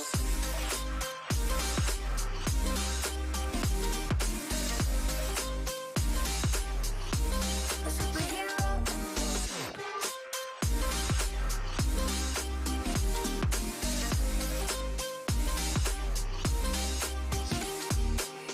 You called my soul when I was falling. You moved the clouds to stop me from hitting the ground. And every goal there was a meaning. For this love ain't kryptonite. And if you keep me close, every minute in this hourglass, you hold. Oh, oh, oh, and when I fall to be right then I'll wait to save me, a superhero in your sleep.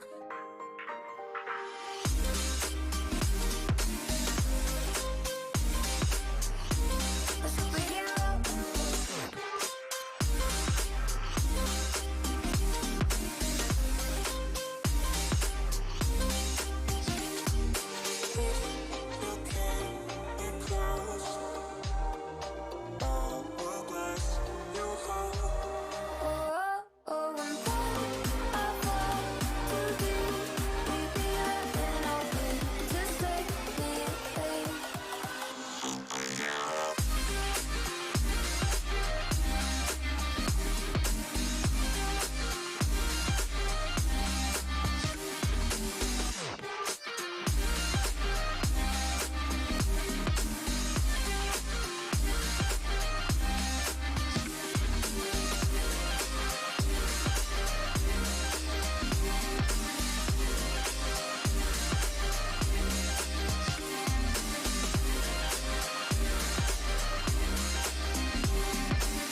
wrapped around your soul with no control. You can't breathe when you're drowning underwater. There's so much water. I'll run, I'll hide. Darkness always clouds my mind. My look behind is moving closer every time.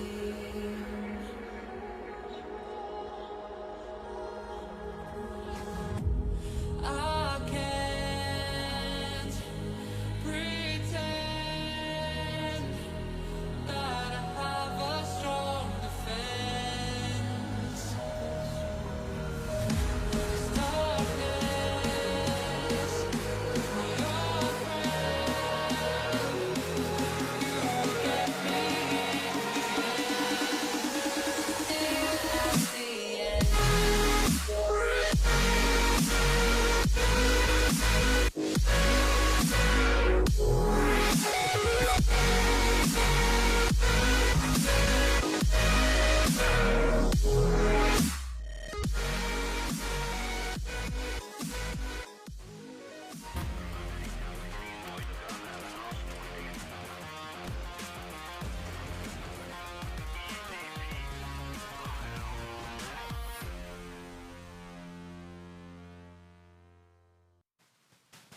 Welcome back, everybody, to the Legion African Cup, brought to you by Legion by Lenovo. We're back from our break, and we're almost ready to get started on our third game. But before I do, let me get you reminded about the very spicy giveaway that we have. $50 up for grabs in your Steam wallet. That could be happening to you. All you have to do is go to gaming.lenovo.com, and you can either post a clip from the broadcast, or you can go and vote for your favorite team. And while you're there, make sure you browse around. Maybe there's something else you like. And one more thing that we have for South Africa, and we wish we could get our hands on these because it's just so good. All you have to do is purchase a product from Lenovo, and you will get a free pair of headsets. But make sure you do this quick because it's only available from the 13th to the 16th of December. Just click on the description below, and that's it. That's all you have to do. So, analysts, how are we feeling? So far, so good? I'm loving. Roller coaster, Yeah. definitely. I would definitely say that. I'm loving what we're watching. And we're watching. That's very, very true. We're definitely in the unexpected zone, in the mysterious zone, and we're just getting to know all these teams and all these players. And I have all these team names stuck in my head since, Mayo Addict. I'm like, that name really, stuck out for me. Is there any teams that you were surprised by so far in the tournament? Not just from today, from yesterday, teams that showed you things that you didn't expect? It doesn't give us a good match. And as I said, I wish we could watch them in a best of three, because it shows that they can play good CS. So I didn't expect, honestly, the 16-14. I was expecting a like a one-sided map. But no, that was a surprise for me. Thank you so much for your input. I do have to just take a second to talk to our viewers here, and we apologize. We are having a bit of technical difficulties, and we're trying really hard to get it solved as soon as possible, so please bear with us. But until then, I'm going to address Sammy and ask you, what is the most surprising thing so far that has happened to the broadcast since yesterday and today's game? The most surprising thing that I've seen so far was Yeah. the first game. The first game. Today. The first game today. Really, it was a really nice match. Really, I told you this. It's one of the rare games that I've seen which has a lot of, okay, we can say mistakes, but at the same time, we've seen some really nice coordinated gameplay. Variations of plans and setups and dry rushes and contacts. It's really nice to see such kind of things. This is what CS is about. It's about variating your gameplays.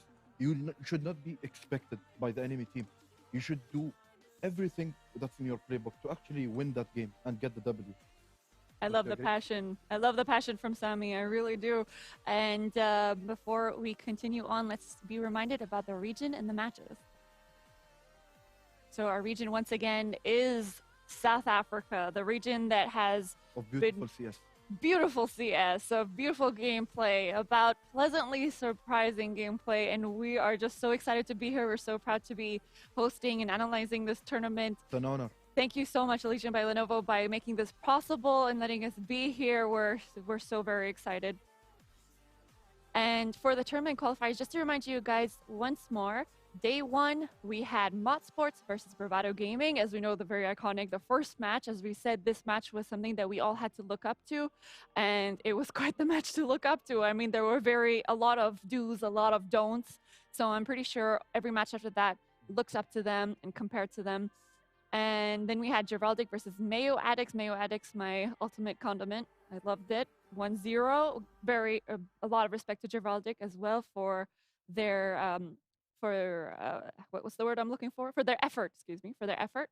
And X Gaming versus GP2 AIM. This game, I remember we Almost were come back.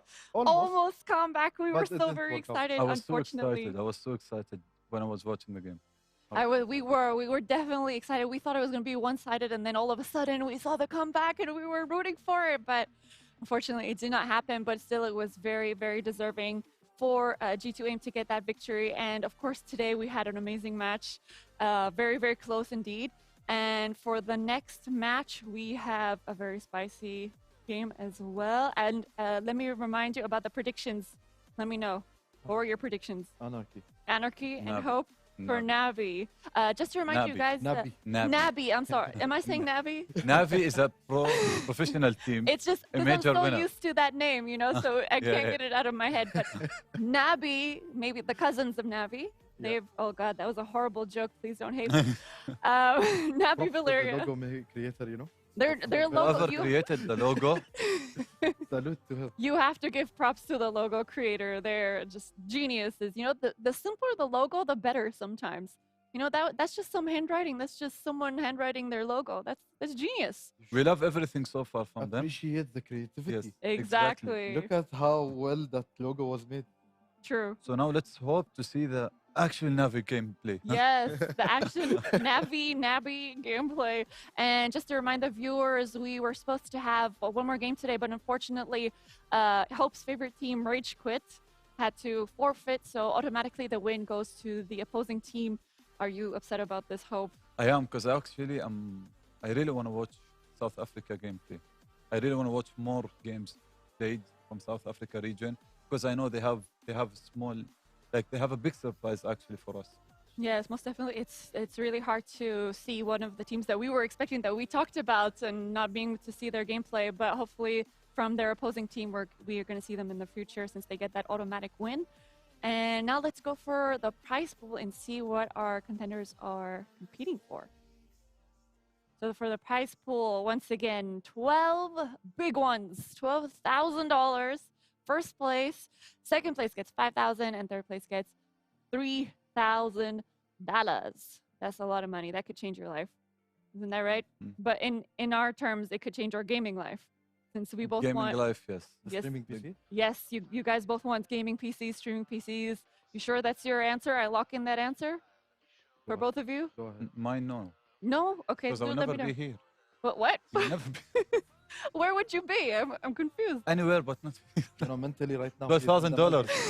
Right now, Maldives. mentally in the Maldives. That makes- physically in the studio. That makes a lot of sense. I mean, that's a coping mechanism, right? I mean, you got to do whatever you can. Exactly. I have to go take a vacation, traveling. It's $12,000. That is a lot of money, definitely. I do have a more general question for you guys. So now, recently, CSGO has become open to the public, and this has changed a lot of things in the game. Do you think that it had a positive impact, or a negative impact on CSGO, making it public? I mean, honestly, it's for us, Faceit and ECA players, it's not big of a deal because we play Faceit and ECA. It's negative for people who play Zamam. I mean, usually people who play Zamam, they're not the type of players to play CS seriously or competitively because they play it for fun. But it's a good thing because everyone can now play CS. Because I know a lot of people, it's not because of financial wise, no, it's because they cannot get a credit card or whatsoever to purchase CSGO. Since now it's free, everyone can It's play it. anyone's game. everyone can love it, everyone can hate it. It's just a game. But CS:GO being free to play didn't harm us at all, Face It or ECA players, but it did harm the players who play the matchmaking.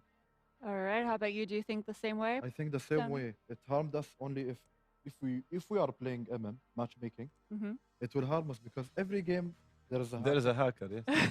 So they can Darn just it, create account. hackers. But I mean, you used to be called a hacker, right? I mean, yeah. How can you differentiate the hackers from the non? Perhaps they're just trust too you- good. They're you too will. skilled. Once you know? you see someone with a gun down and just, spinning around and you're dying from T-base first second of the round, They this just is when you know he's a hacker. It's not a practice. What do you mean? Well, anyway, we did get news about the map. Do you guys venture a guess? Inferno? If it was Inferno, I would be teasing you about it. It is not Inferno. Okay. That's two. I wish it was just two, but it is I mean, actually. since it's Anarchy and Nabi, Okay. I'm hoping Okay. it's Productions? a good team map like Overpass, Nuke, maybe Ancient. Sammy, I'm gonna give you one more try. I will go with Adam. I hate to go opposite on his code. That's I not would- what I would we like to witnessed see. in the past day, but anyway, the map is Mirage. Okay. That is the map Our that map. we It's have. our map. Our map. Oh, it is our. What does that mean? Please, I'm a please public do tell. player. What does our I'm map basically mean? I'm a public player. Mhm. Like I don't overthink players I'm playing against in a pug game. Okay. And Sami is actually insane in Mirage as a Mhm. player, and I love especially him oping in Mirage. He's like one of the best Mirage players. So you guys have synergy in Mirage. Yes, you can say so. Okay. So are you very happy about this pick since they chose Yes. your map? So what can we expect to see from this map? You remember when you asked me, Das 2 is it the longest map, correct? Is the oldest map? It's the oldest map. Yes. For CS:GO players, Mirage for them is the oldest map also. Okay. We expect It's to one of see, the OGs. yes, For the you will OGs. not maybe you will not see a one-sided player in the game. However, you're gonna see a mix of everything from both sides. I hope Anarchy Gaming will show us perfect CS. Are Nabi able to deliver that? I'm hoping. I don't know. I feel like you're cutting Navi a bit short. I feel like they're going to surprise you completely. You know, it's always good to keep one team as the underdog, because if they surprise us, then we have a lot to talk about. That's true. We do. How about you? You feel the same way, Hope? I mean, yeah, I cannot disagree on this with Sami. I don't I know feel why. like you're not Why going to not? have I any don't know. disagreements when it comes to Thank God. this I map. don't know why I'm too. being too nice with him today, but nothing to disagree with so far. Well, that's going to be boring if you guys aren't going to be disagreeing on anything. Give me a topic. Let me create some tension between you guys. This has to be on you. All right. Well, tell me about the pace about this map then. What should be the pace in This this map, since it's a public map, you can play fast. You can play slow. Mhm. It's known in a pistol round B rush or palace rush or just out cave, taking jungle control. There is a lot of things you can do in this map. Buy rounds, mid control, CT side. If you cannot take mid, you have to take A and B.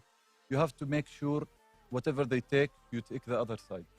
You cannot give them space to control all the whole map. So this map is very situational. Exactly. There is no certain way to play it. As we've seen, the South African scene, they like to. What I've noticed is they like to feel out the map, play some very patiently, try to read the opponent, and then they will execute some fast rounds. We will see some mid-paced rounds, and fast-paced and slow-paced as well. So we are gonna see that in the coming rounds. I would say they're gonna play very patiently in the beginning. From both sides. You can say that from the T side, basically, of both sides. So depending on who wins the knife round, they get to choose CT or TC side. So Sammy, which side would you be picking? CT all the way. Oh, I found the disagreement. Mirage Okay, let it T. begin. Why Please T? tell me. Why T?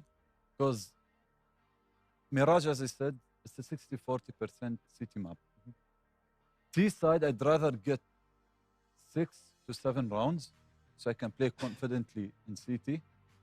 And as a player, as me, okay, oping in Mirage is one of the best things I can do. Okay, I'm talking honestly, and you know that. You played against me and you lost. Okay. I just love to move around in Mirage, especially with oping in CT. So, but for me to be able to do it, I need to make sure I have good, like enough rounds in T side. If I'm gonna start CT, I'm gonna list the risk. But it's not gonna be as it's gonna be in winning T rounds. Good point. Finally, something to actually acknowledge. I'm that he said a surprised. good Okay, point. He all said a right, good point. good point. I But can't disagree. you can. I can't disagree because I thought he I said- finally pushed the buttons, but I guess I didn't. you I know how failed it as a host. you know he's one of the best. Oh, this was After a you, bad brother. idea After getting you you. guys both together. After We should you. have had you separately. This is not good. You can't disagree with the point because if you are in T side Mhm. and you get advantage of 6 or 7 rounds, it means danger for the opposing team. If you're on T side and you're getting that many rounds, then when you switch to CT, you are gonna play more comfortable, as Adam said. You're gaining advantage as T side, which it's not supposed to happen. You'll be able to take more risk. For example, if T side, if you finish T side, you win CT. If the other team in the T side is taking mid control, you're gonna be able to risk a round or two to try fighting mid. Mhm. Okay? You don't want to go, for example, just give them mid immediately. No, you can risk 2, 3 rounds maybe, try fighting mid. First time does it work. Second time, if you see a bit improvement, just miss aiming. The third time it will work. So being able to risk in Mirage City is a good thing. All right, well, let's see if our players are going to be listening to your advice or not. Are they going to be playing it their own way? Are you going to say, perhaps I was wrong, perhaps I should have disagreed with Hope? But, No disagreement there. well, we're definitely going to see it now because the match is about to start. So we're going to hand it over to our casters, Goals and Lighter. Take it away, guys. Thank you, Ashu. Some real bromance coming out from Sammy and Adam on the desk. But I guess synergy on the desk, synergy on the server could work out. But we're going to be taking you through the second game of the day. And joined by me is Goldsy. How you doing? Yep, good news. Thank you, Tools. Looking forward to this match. Anarchy Gaming, a team that we know, both love to see it. I love the Nabi or the Navi or the look that they've got there, the logo. It's looking spiffy, and I'm a big fan already. So hopefully their CS can match their creativity there, and then take us through some nice methodical Nabi rounds. Yeah, Nabi versus Anarchy on Mirage CT side has been picked by Nabi, so they got the easier side going for them. Hopefully they can pick up some runs and give us a competitive game. Who's gonna win this? So give me a rating there, give me a stat, give me something. I'm gonna go with Unlucky Gaming, and I think it's gonna be fairly one-sided affair. Unless there's a couple of ninjas that are hiding on that Nabi side that I don't know of. I do think that Unlucky are the better team. They have the better name, and I think they're gonna take this W. Yeah, 100%. I've known Anarchy. They've been around in the scene for quite a while. I'd say top 20 in South Africa. So I haven't heard much from Nabi. They're going to have to show us what they got and what they've been preparing for. But we're going to jump straight into the game. It is ready. Let's get straight into the action. Ladies and gentlemen, get your popcorn. We're almost ready. Freeze time is ticking down. So no time for that popcorn. So feast your eyes. We got Spooky, Scorp, Army Baby, Unknown Nico, and Junk Bucket on the team of Anarchy and the team of Baby. I'm going to call him Flame Bleach 1 Voch. We're going to get back to that, but they're heading to this B site. The flashbangs are almost there. Flame is in a quite a precarious position here. He needs to land some shots. He's picked up the first. He's dancing around the site. They haven't fished him out yet, but Perfisk is there for that support, and all the numbers are dropping on the side of Team Anarchy fast and swiftly.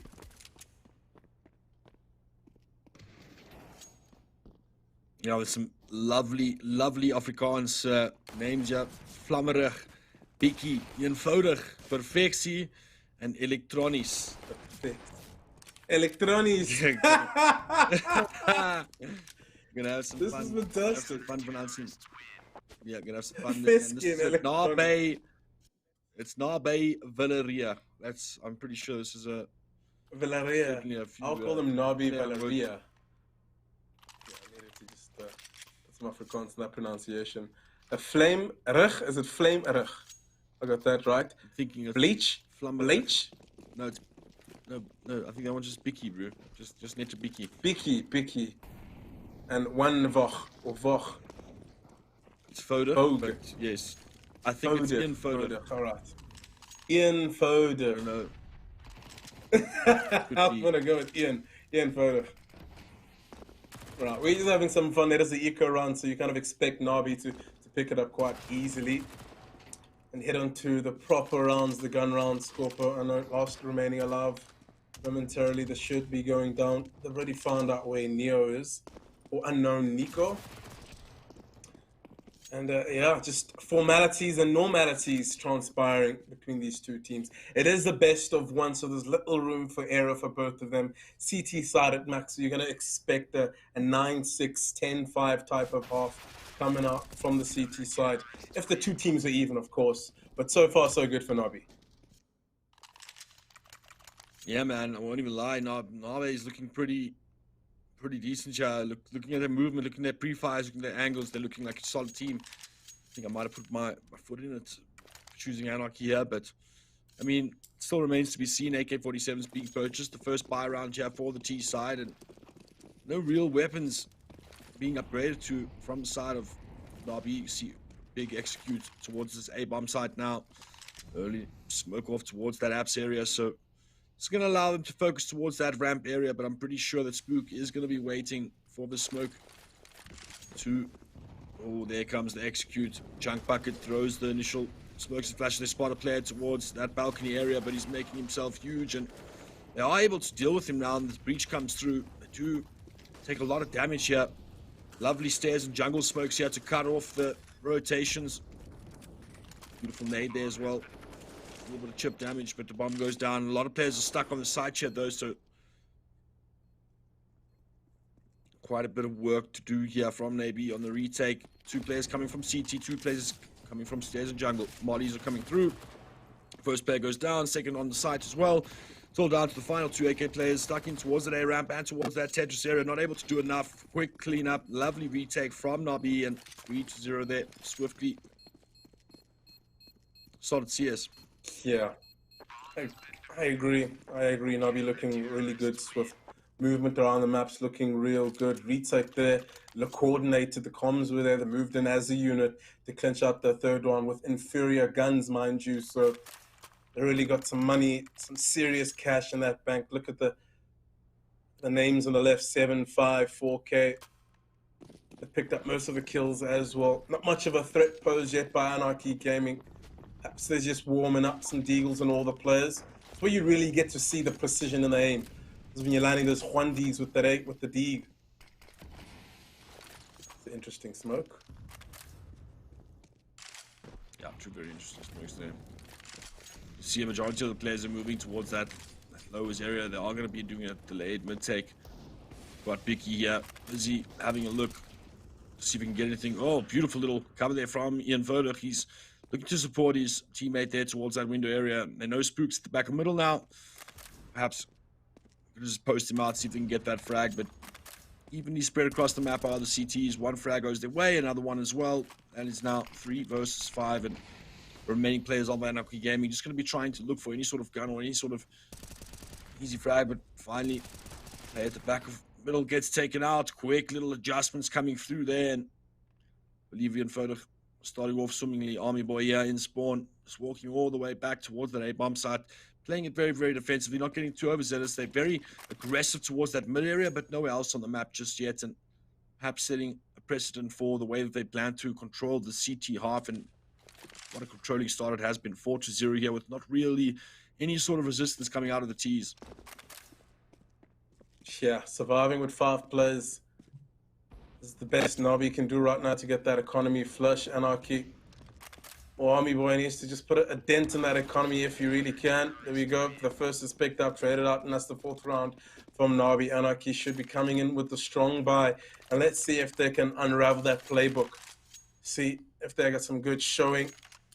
Perhaps a default towards middle, top mid smoke, window smoke, molly connector, and just take middle methodically and slowly squeeze that information away from Nabi. That's how you want to be controlling mirages, that mid control. And then from there, you listen to the info, relate to the ISL, and they eventually make a call. And there we go, window smoke and cat smoke. The other variation besides smoking top middle spooks is there with that AWP. Oh, just a slither away from spotting some information there. That shooter shot, but nothing lands just yet. Pefetsky, some trouble in apps, but it's dealt with quite swiftly. Not too much more to look at. Oh, Ian Foder. quick frags. Oh, wow. What? Spooky. He knows things we don't. He knows too much. Wanvach, what an adjustment. Headshot. Onto his opponent, the Anarchy getting picked off around the map. Finally, they bunch up together, head towards that B side. They have a flash. They have 2 flashes and a smoke to work with, but usually in these situations, you want that element of surprise. So you want to walk into the contact to just allow yourself more room and space to secure the site before the rotations come in. So it's down to Nabi. They have 2 players heading on B1 towards Captain Jump Spotting. So I wonder how they're going to crack this code.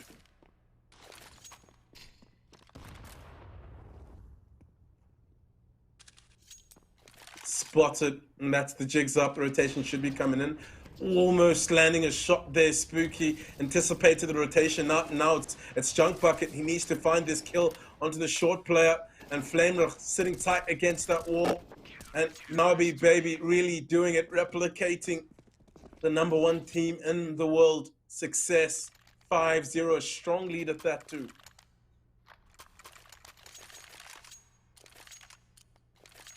Yep, really solid start here. 2 opening frags just go their way, and the rounds pretty much falls apart or falls onto the lap thereafter.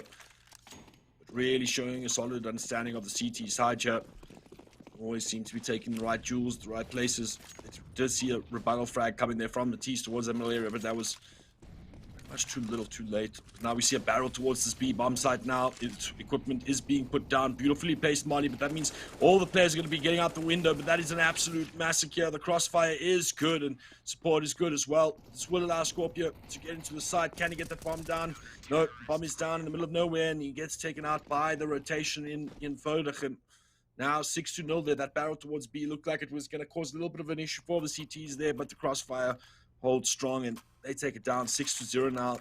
An already convincing half start here for the CT side. 14,000 on electronics. I'm imagining he's the A player, hasn't seen much action in this game, and he's built up that bank. He can pretty much supplement any sort of blunders that the team has from an economical perspective here. Really, really rich, and Anarchy Gaming struggling to find their feet, struggling to make any sort of real opportunities for themselves, importantly on the gun rounds. Yesterday we saw a similar scoreline, 6-0, but the difference was the CT side didn't have much economy. It just speaks to the performance coming out of Nabi so far. 6 rounds ahead, all the money in the world. Electronics almost got that full money in the bank. In Foder continuing with his opening kills, his success towards the middle. Eventually getting taken up by Spooky. Bit of an overextension without support, I'd say. But looking how things are transpiring the previous rounds. Perfectski is going to get the trade back and keep the advantage for Nabi.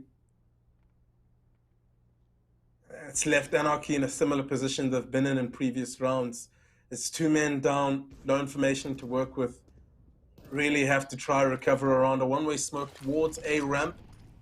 Coming up from Anarchy, trying to find some space, trying to return that advantage, but Vicky delivers a long-range headshot. Now it's down to Speaky. Electronic has some trouble on his hands right now, looking to deal with it. Has to rotate towards that A ramp, delivers a headshot, and has his spidey senses tingling for the double. And that's 7 rounds on the board. Anarchy. Perhaps attack, perhaps a bit of Jesus. They need something.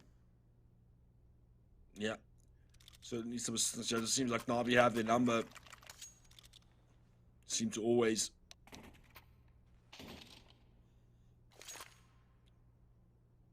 There we go. We do see the timeout come out. Tactical pause. They allowed these and definitely needed, I think, as you mentioned, tools. And right now, they're probably talking a little about what they're going to do in the buy round. This next round, they can't really afford much. They're probably just going to purchase a couple of Deagles again. Maybe just do that barrel towards B. Try to get the bomb down. I think that's the only thing they can really do. But right now, Nabi showing no signs of slowing down at all. Their beginning of the round protocols, I think, have been pretty smooth. You can see that B rush was shut down with perfect util as well. I expect to have the same sort of reactions towards the A bomb site. Remains to be seen though. I haven't seen much tests other than the straight up setup or site exec that they did early on that A bomb site. But again, perfectly retaken by Nabi. Just waited for all the smokes to dissipate, then unloaded all their pockets and and dealt with the threat swiftly. We see 2 window smokes, or no, there's a cat smoke and a middle smoke now, and perhaps a distraction or a little bit of a delayed push towards this B bomb site. We see numbers there, but fast enough. As you could expect, you see Nabi busy. I was very confident in the fact that the players aren't on the side of the map. Oh wow. Tamius Molotov, that's a perfect mod. Just allow Profesky to get in position to dunk this grenade. It's going to do loads of damage if he gets the spot. His teammate towards Cat is a bit far away, and there we go. That's the opportunity. That's the window. Anarchy have to move into the side. Profetsky, he's blind, doesn't know where he is. Finally readjust. The teammate comes in time for support. And just as when you think they're caught sleeping, they wake back up, and Nabi Villarreal pick up the 8th round. And it seems like a one-way show right now, one-way traffic. Anarchy. They need to return to mid-control. You have to literally force Nabi into those fights and win them out, or cut off the information so they have to go into a neutral defense. But not doing either is really hurting Anarchy right now.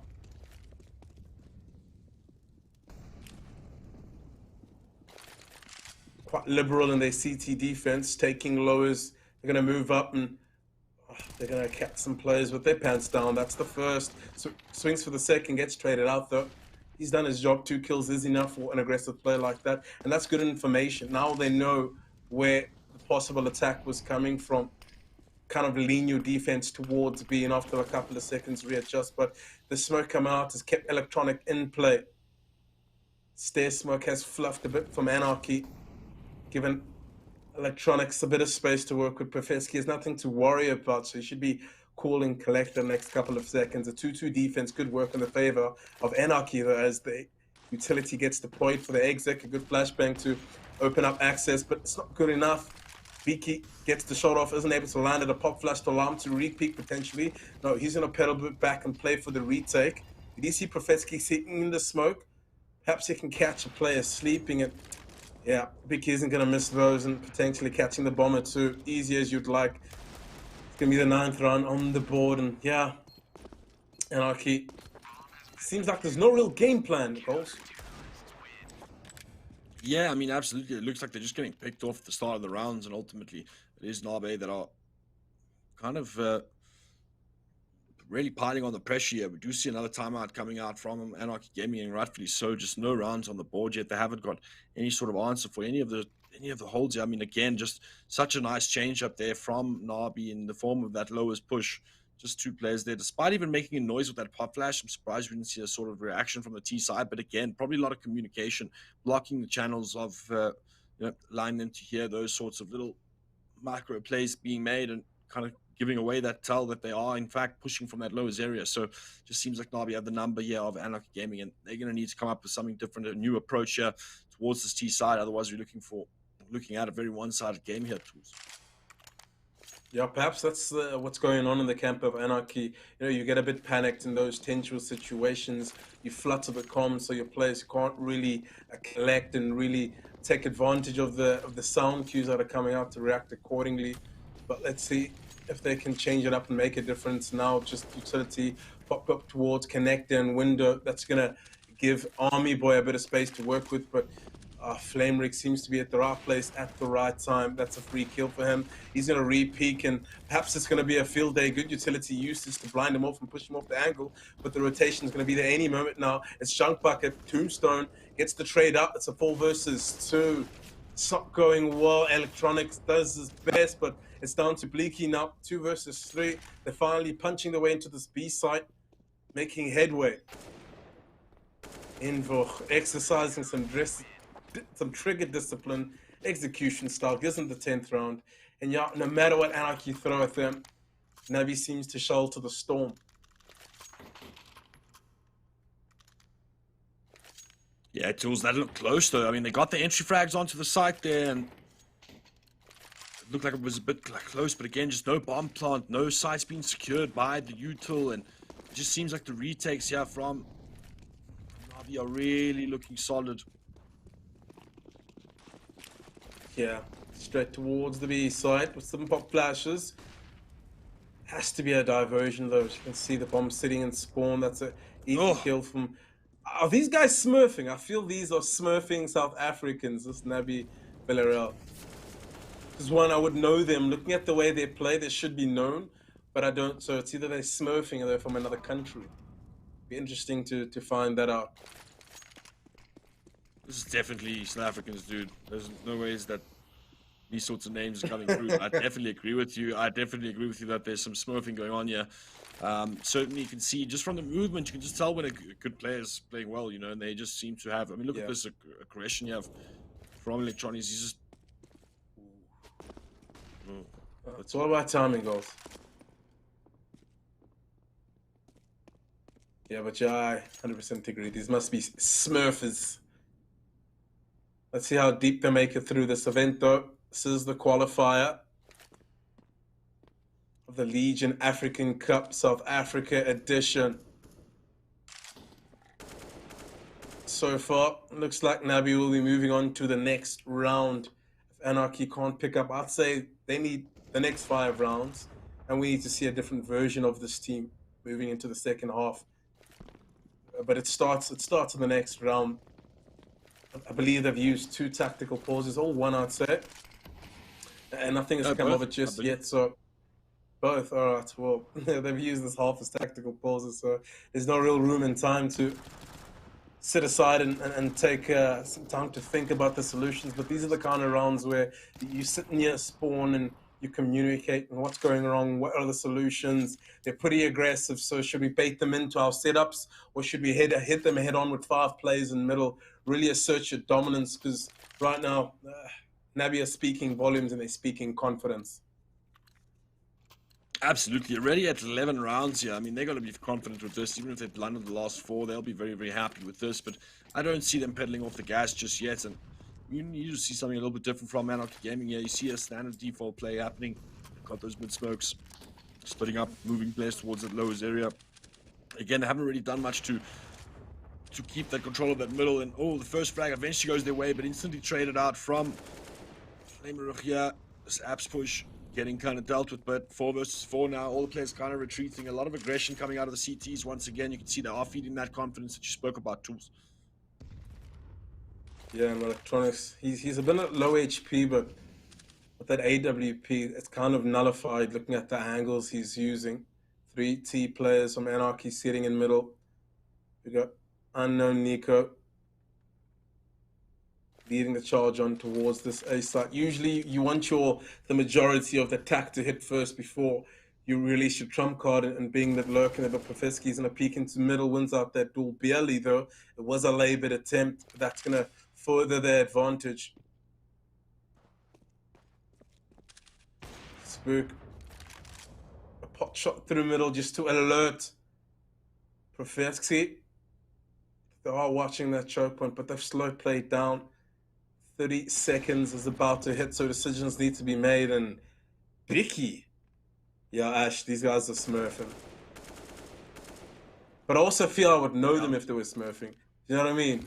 So I do feel that these guys could be from a different country other than South Africa. Look at that, Electronics, it's just Scorpion. Scorpio left alive, and almost feel like he's gonna live the same fate as his teammates, his fellow brethren. Always picking up some stats though. It's a 2 versus 1. There was no time on the clock. Can't go down after time. That's going to be the worst case scenario, but that's 12 rounds on the board for Nabi. And perhaps they're going to deliver the second egg of this tournament that I've seen. Second egg, indeed. 16-0.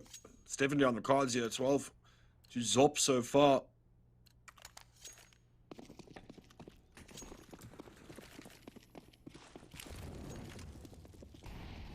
There we go. Finally, they're committing a few more players towards the middle top mid smoke.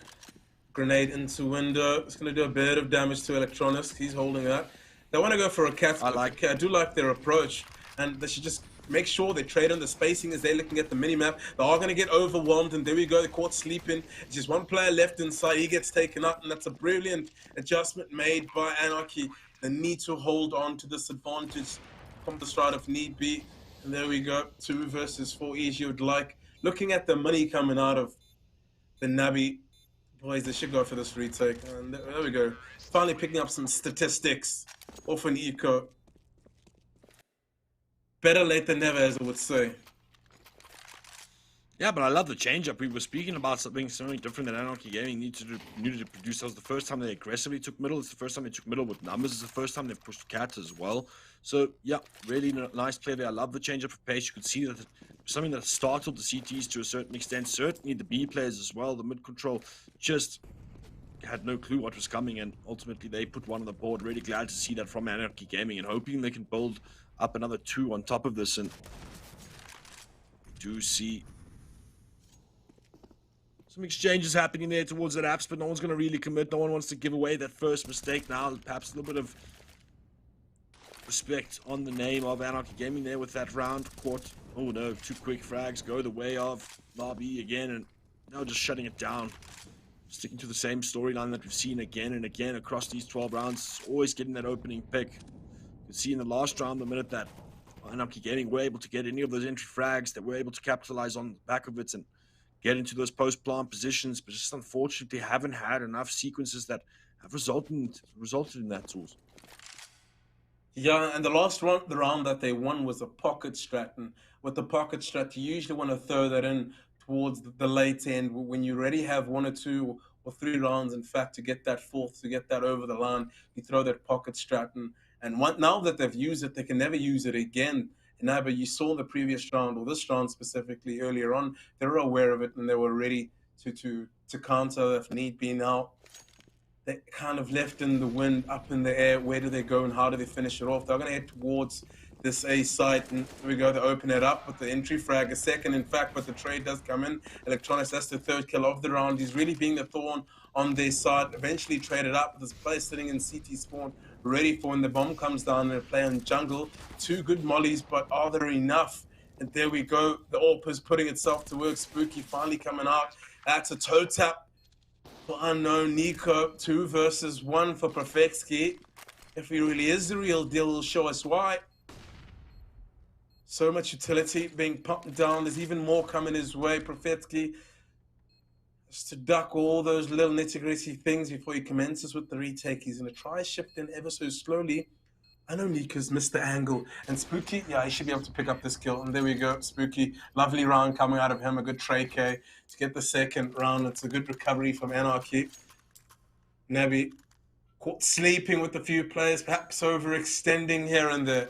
Yeah, certainly have to agree with you there, Tools. I think that ultimately they did have a good idea that the breach was coming, and I think 1 or 2 players just trying their heroics, trying to just stop the breach in its tracks, as they have done. I mean, for most of this half, but again, just losing a little bit of that discipline there as that breach comes in. Perhaps not enough respect given, but another breach towards this cat side now is the name of the game. You see Electronics with a beautiful shot there through the smoke, and oh, he lucky. He had a teammate there to assist him as well. Now we see Perfexy flashed a little bit off here. Ooh, perfect peek there, Perfectsky. That grenade kind of distorted his vision, so that's going to come down to Flame. He's on the side. He's dealt a bit of damage. The rotations are coming in. Bomb's about to be sealed. Jump Bucket needs to head over there pretty quickly to assist this post-plant army boy. A bit of utility, buying them some time and clock to work with. Flame, yeah, it's going to deal a shot to the ear. It's going to come down to Army Boy, traded out eventually, and it's down to Junk Bucket. He's sitting up there towards High Ground. He's falling into Van. He has a fight of his life right now, but eventually High Ground will always succeed, and that's going to be the 13th round, and that's the half for Navity, a convincing half at that. Absolutely, Tools. 13-2 now, and I mean, I hate to say it, I don't want to count anyone out yet before it's done and dusted, but I have to say that a pistol round win here on the CT side for Anarchy Gaming is absolutely critical.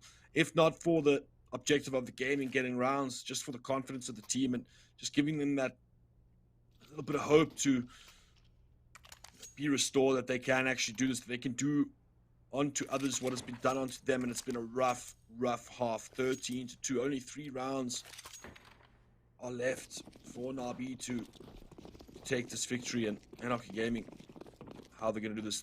Looks like a retake A stack towards B. This is perfect for Nabi's strat because they look like they're hitting slow B, so Are they going to move towards this wow. B bomb side? It does look like they're going to execute. Beautiful stack once again.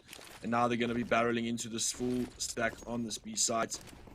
Flashes are pretty decent, but in comes Util. But trades are made. Entry into the side has been had fast clock changes, and oh my god, the CTs are just getting absolutely wrecked. Chat 3 versus 2 now. There's a CT out in the middle of nowhere, but eventually gets taken care of. 5-7 on the planter, and now it is left all up to Spook. Anarchy Gaming. They needed this pistol round them. Oh my goodness, as I say it, Spook gets a beautiful dirty P250 shot across the map and looks for another tap. Spots his position. Now you can get a bit confident with this. Little smoke out the window, gonna confuse things up, and now the T has just no idea that he's Vicky that's playing this bench position, but a little bit of pace needs to be made. For Spook, he needs to find this player. And oh, it is. What was that? That was some weird. That's some weird stuff. He's pre-aiming the gen through the wall over there. What's going on, Golzy? Yeah, I think he had a good guess. Something I'm not too sure, but ultimately played that to perfection. 14-2 now, Nabi. That's an eco. You almost feel a force. Let me say, a full spy should come out now. Looking at the rounds, you're kind of leaving yourself for match point only. But I guess it's one of those cases where you just want to get a full proper gun round. You don't want to go out too flat, knowing you didn't really get to show your true potential and all of that. So I don't know what's going on there. That was a bit weird. The player in Palace didn't do his due diligence, getting taken out, and the overextension towards Con. It's left in a 3 versus 3, but they still got a bit of an advantageous control. Yeah, they got the superior weaponry, but Army Boy with no armor is gonna need to pull the rabbit out the hat. Off the flashbang, he drops down, and there we go. Forces, Damars and Electronics picking up the last kill over there. 21 kills on Ian Foder. I think he's sitting on top. Second should be Electronics. So not the usual. No simple on the side of Baby or Dimple. They should have went with that. Yeah, play on all the names for sure. But Anarchy Gaming, can they do it, Tools? Make my prediction correct. Oh, beautiful flash. That's the first frag of the round, and that's where the comeback begins. Brilliant teamwork coming out from Anarchy there. Flash towards the middle. That's the protocol that every team should be implementing before you peek towards middle. Fast for Flash to come over from that A side. It's a free advantage for Anarchy. Really using the advantage of being on the CT side. Need to put those guns to use. Not much util purchase stop though. Just gonna come down to that trigger finger. Barreling up connector is Nabi. It is Chunk Bucket Shell with the Krieg. Beautiful crossfire. One of the strongest guns in the game. I'll keep saying it. I said in the previous broadcast. The Krieg is the AUG is underrated. It's got easy spray control, but a swift comeback. Oh man, they weren't really ready for the power from Electronics. It is Beaky and Electronics in the 2 versus 2 versus Ano, Nico, and Army both coming from the CT spawn position. It isn't planted for Beaky, so as you can see, getting closer to his teammate for effective trades. Electronics, good off-angle use, traded up for Unknown though. It's going to leave Beaky in a 1 versus 1 to try win it out and close out the game. And he does it emphatically, 16-2. Nabi Villarreal pick up the W on Mirage. They had a fantastic performance in the first half. Continued with their performance on the second half. And yeah, look clean and easy for them goals. What you say about that? Yeah, look, I mean, looking like a much better side. You can see that they've definitely got some skilled players on their team. They really look solid on that CT side, and I just think mechanically wise and team based wise, it just seemed like they were superior. They had Anarchy's number. I think too little, too late there on the T side of Anarchy, despite 2 tactical pauses. They were only really able to pull it together in the later stages of the half, but at the end of the day, it wasn't enough. They needed to get that solid start on the CT side going, and they just weren't able to get it done. But I mean, Nabi Valeria, definitely a team to watch out on. Hard names to pronounce, but I mean, CS is easy to watch. I loved it. Yeah, all the juice but no squeeze. Anarchy get taken out swiftly, and a big W from Nabi Villarreal. A really strong performance. But we're going to send it over to the desk and see what more they have to say about that matchup. Thank you so much, Goals and Lighter. What can we say about this game? What can we say? We did say, well, I mean, I personally said that we should not underestimate the underdogs, but you kept insisting, nah, you know, they're really good at the game. They're popular. What happened? What happened there? Listen. How come Navi won? Listen, How is that possible? brother. I don't want to talk, okay? I can't talk anymore. I can't talk. No more prediction. Don't ask any prediction anymore. Bro, I told you, Nabi. From the logo, they took time to create a logo close to Navi. They played like Navi. We can't just base it on the logo. No. My point is, Hmm. no team will take will make such effort, Right. okay? If they're going in for fun, they're going in as Navi. They want to win the turn Nabi is going in as Navi. as Navi, Right. and they gave us Navi quality. Speaking of Navi quality, did you see something familiar about the team player names there? I It love seems it. a bit, I think it's each a of the bit players- Each close of the to player something we've played is seen. exactly as the role they should. I think they were possessed by Navi players to come and play while they are playing right now in another tournament. Could be See, speaking of possible. the $12,000, maybe they are the ones playing. We never know. Well, I hope not. I hope that's not what's happening. But give us some more general insight. What happened in that game? What did they do wrong? What did they do right? Listen, I honestly think it was one-sided map, like because of the confidence they played with. Since City side, they showed that they're not scared, even though Anarchy Gaming is a professional team for the South African region. They showed that we are not scared of anyone. We're coming here to win the battle. We're coming here to win the tournament. We want to take that $12,000. And I'm actually surprised. I'm being surprised more and more by the quality of games we're getting from South African's team. Because as we said, there is Nasser, there is sorry, what's that? Which one? Your favorite? Bravado. Bravado. Sorry about that. There is Bravado, there is Nasser. They're a known team, like they are a very famous team in the MENA. They are showing us that there is us as well. There's not only Nasser, there's not only The bravado. Bravado. Am I right or wrong? You're right. But Thank there's one thing we need to acknowledge, that the fact is what we have seen right now was really a showcase of amazing skills, individual skills. Would Not you just- say in this situation, raw talent won over experience? Exactly. Can we go back to that? Thank you. Okay. Okay. I hate to put you down, Sammy, but I have to point something out to point out the obvious. Okay, let's acknowledge the fact they showcased us a really beautiful CS gameplay. Individual skills. They were not scared of any duels, either in the mid. No disrespect to Anarchy Gaming, but they shut them down. Everywhere. B, A, mid, whatever. I don't know. Can we create new places? I'll give you an example. 4-0, the round 4-0, okay? They took mid control. What Nabi did, they took cave. They pushed cave, they killed the guy, they played on the one-man advantage. This is what exactly I'm talking about. This showed us that they know how to play CS, they understand CS, you know? They gave them mid, fine, you want to take mid, take it. I'm taking cave. I'm taking the guy in cave with me. So they took cave, they took B abs as well, okay? So they didn't give them any other options. They're gonna go B, they have someone in B apps, they have someone in market. They're gonna get sandwich for the retake if they get the plan. They did setup, second round, they did a setup. The retake, it showed us that they can play retake, that they practice for the retake. They did enough scrims. So they were just completely outclassed, you would say. Exactly. So let's pinpoint one important topic in the Please match. do. What we have noticed is the react of Nabi. As Adam said, they reacted very well. That's what we want to see also. They reacted. They take one zone, they retake another zone. They just played the complete opposite of what they're doing, so they can know that, okay, they're not gonna come A if we take control of A. They're not gonna come, so we have to be aware and just try to sneak up on them, play off angles, let them come into our crosshairs, basically.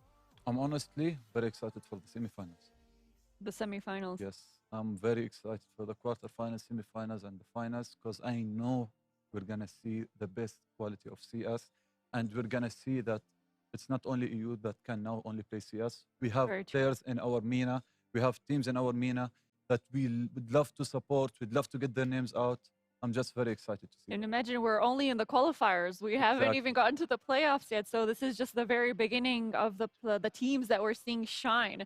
And you guys have mentioned a lot about how good Nabi was. But tell me about the mistakes that Anarchy Gaming did, because we've already talked. We said that this is a well-known team. This is a team that we've seen do fantastic in tournaments. What happened? Why did they get so outclassed? It's one of these games that either way could go. No, sorry, but it was like a newspaper list of mistakes, I could say. There was not enough of what I could like expect from professional team. They didn't play their game. It's obvious. We can see that it's not their day. And Nabi played beautiful. You can't stop against a team who is confident, who is getting their shots, getting their, getting their, how do I say, chemistry? Chemistry, yes. I honestly think Anarchy Gaming didn't expect such a gameplay from Nabi. And because Nabi knows Anarchy Gaming, okay, they were going in with confidence, we're gonna prove who we are. While Anarchy didn't have the chance to breathe in game and do their thing because they were surprised from Nabi. You know what I mean? So it is. I stole it from you. I'm sorry, I stole it from you. That's okay. You can, take his comment, add on it. That's Also, what we a want to comment hear. To add on that, Yes, please is do.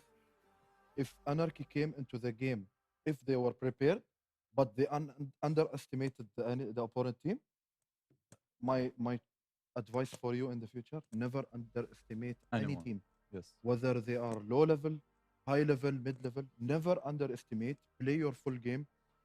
Get everything in your energy to actually win that game.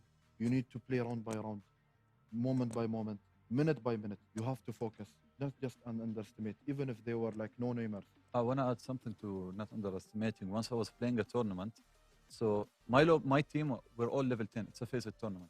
The enemy team was 6 and 7, level 6 and 7. I know that I will never underestimate anyone. So my team was like, they're easy, blah, blah, blah. We're going to win this, stop pressuring.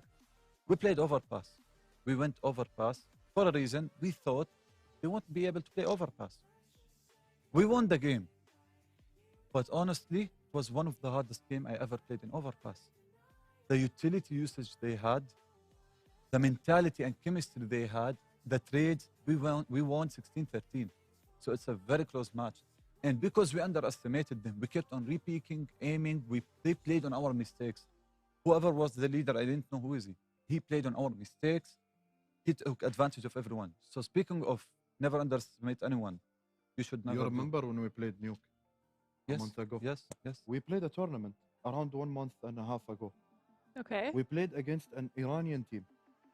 We didn't know anything about Anything them. about them. We don't know anything about them. We know that they are low level. We're gonna win easily. And which was one of the hardest maps, Nuke. And we're all good at Nuke. Did We you are do good it in the because you were overconfident and you were sure that you would stomp them? Listen, we were too cocky. Oh, they're easy, they're low level. You why are you underestimated them completely. stressing? One thing I will tell you is that every round we were like losing 3 rounds, 4 rounds. They're like, okay, let's go now. Let's start focusing and let's start winning. Because it wasn't. Oh, easy you're game. taking it easy. It's Yeah, fine. Let them get a exactly, few rounds exactly. over You know us. what happened Let's in that be game? generous. We got stumped Do you know what happened in the game? 16-3 In their favor. in their in their favor. favor. Oh no. That's what happens when you underestimate We started someone. laughing. After the 5th round, we started. We started, This was in a tournament. yes, we Oh started, my we goodness. started tilting. We were panicking in mid-game, which is a mistake. It shouldn't come from us.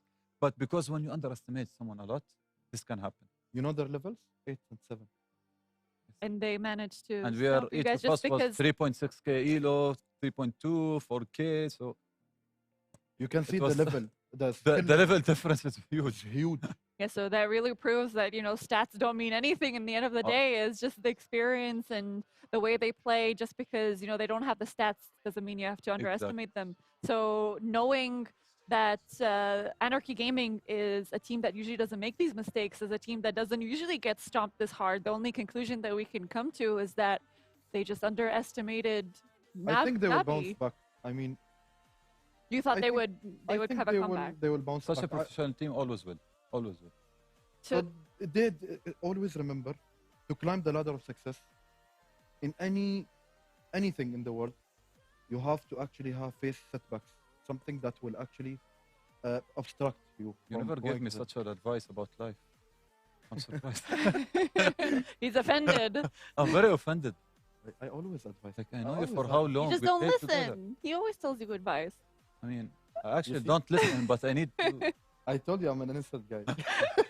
Don't worry, I got your back, Sammy. I've got your back. That's good. So knowing that we said Anarchy Gaming is the second biggest team and they got defeated by Nabi. So if we're going to compare Nabi with the current best team that we've seen so far, even though it's just been 2 days, Bravado Gaming versus Nabi, what's going to happen? After this match, Wow. Yes. Nabi. Hello, how Uh, are you guys? honestly, listen, we cannot decide. I'll tell you why. 16-0, 16-2. They both showed us good CS. They both showed us confidence, and this is what you need in a tournament. You cannot go in a tournament, playing a tournament, being pressured, thinking, oh, I'm going to lose. Oh, we lost this round. You cannot. You go in with confidence, even though you lose the first by round, the second by round, you can always bounce back to the game. It depends who's going to play more confident in the game, starting to play more confident in the game. And let's not ignore the fact that a best of one doesn't actually show your true potential. Exactly. The best of three is where the, how I say, I'll give you a action small begins. example. I'll give you a small example. When Fizz played OG, they lost the first map. It was a best of three. Then they won the second map. Third map, they won 16-0. Sorry, against Complexity. They won again 16-0. So it shows that one map doesn't mean anything. So we never know what Anarchy has in other maps. But Yeah. in this map, we showed who's the best at it. Yeah, and unfortunately, it was just the best of one, so we didn't get to see more Yep. of that. But let us continue and see what matches we have still coming up.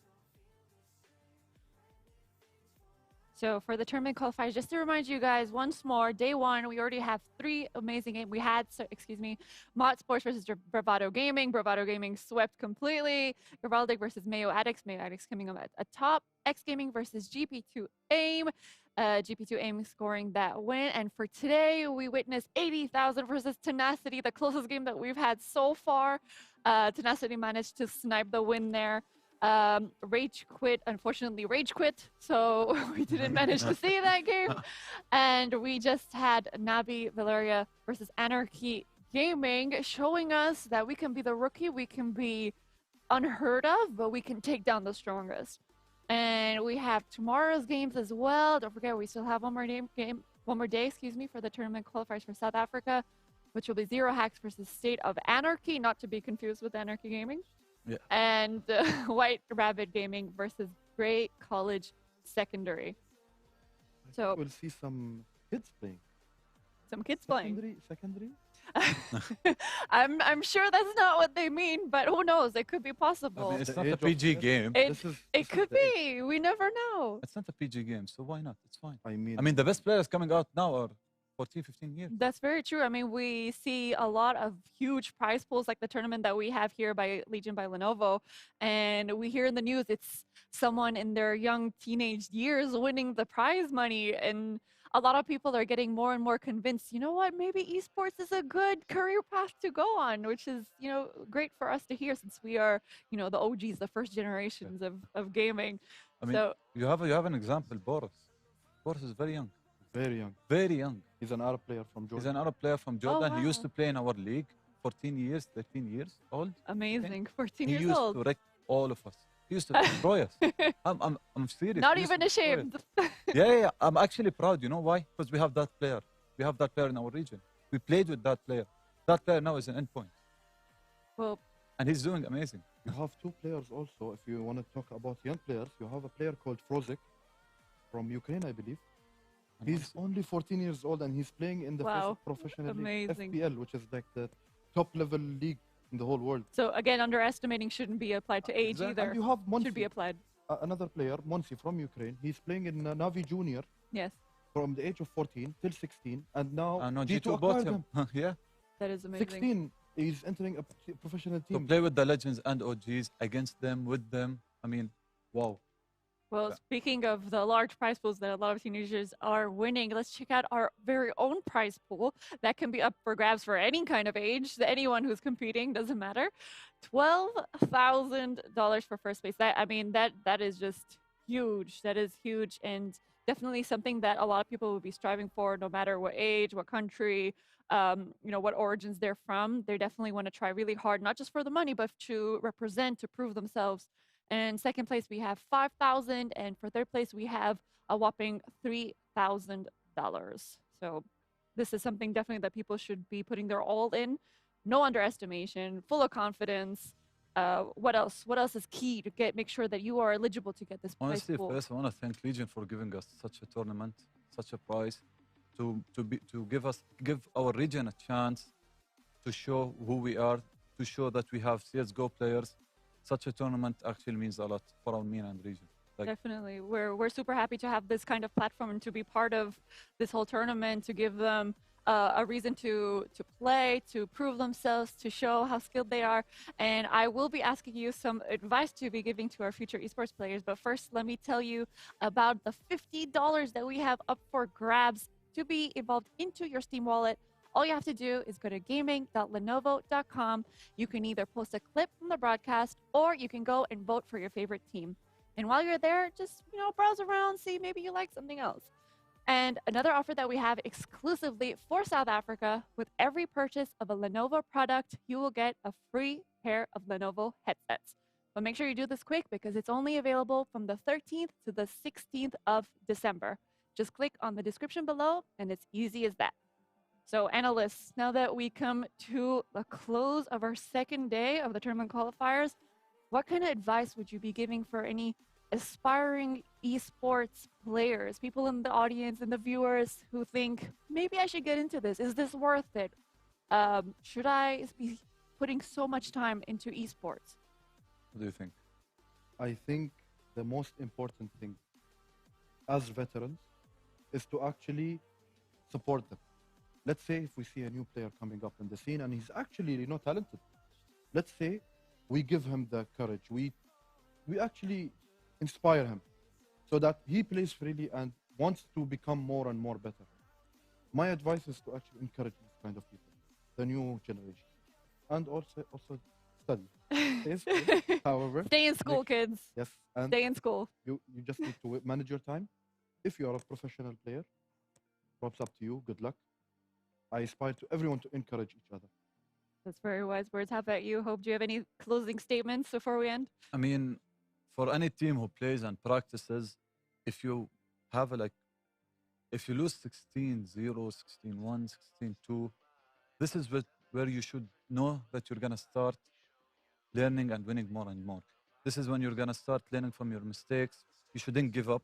You should always watch your demos, watch what was your mistakes, make sure you don't make these mistakes in scrims, to make sure you don't make them in a tournament. So never give up, no matter what the score is, no matter how how much did you lose, how many rounds the difference. Always keep on learning from your own mistakes. Thank you very much. That was beautiful from the both of you. And we're so happy once again to have you guys here. And hopefully we'll be here tomorrow as well. Thank you so much to Legion by Lenovo for making all this possible and giving us a platform. Thank you for the players for giving us such wonderful content. And make sure you stay tuned for tomorrow's matches because we still have some juicy content yet to come. So we'll see you guys tomorrow.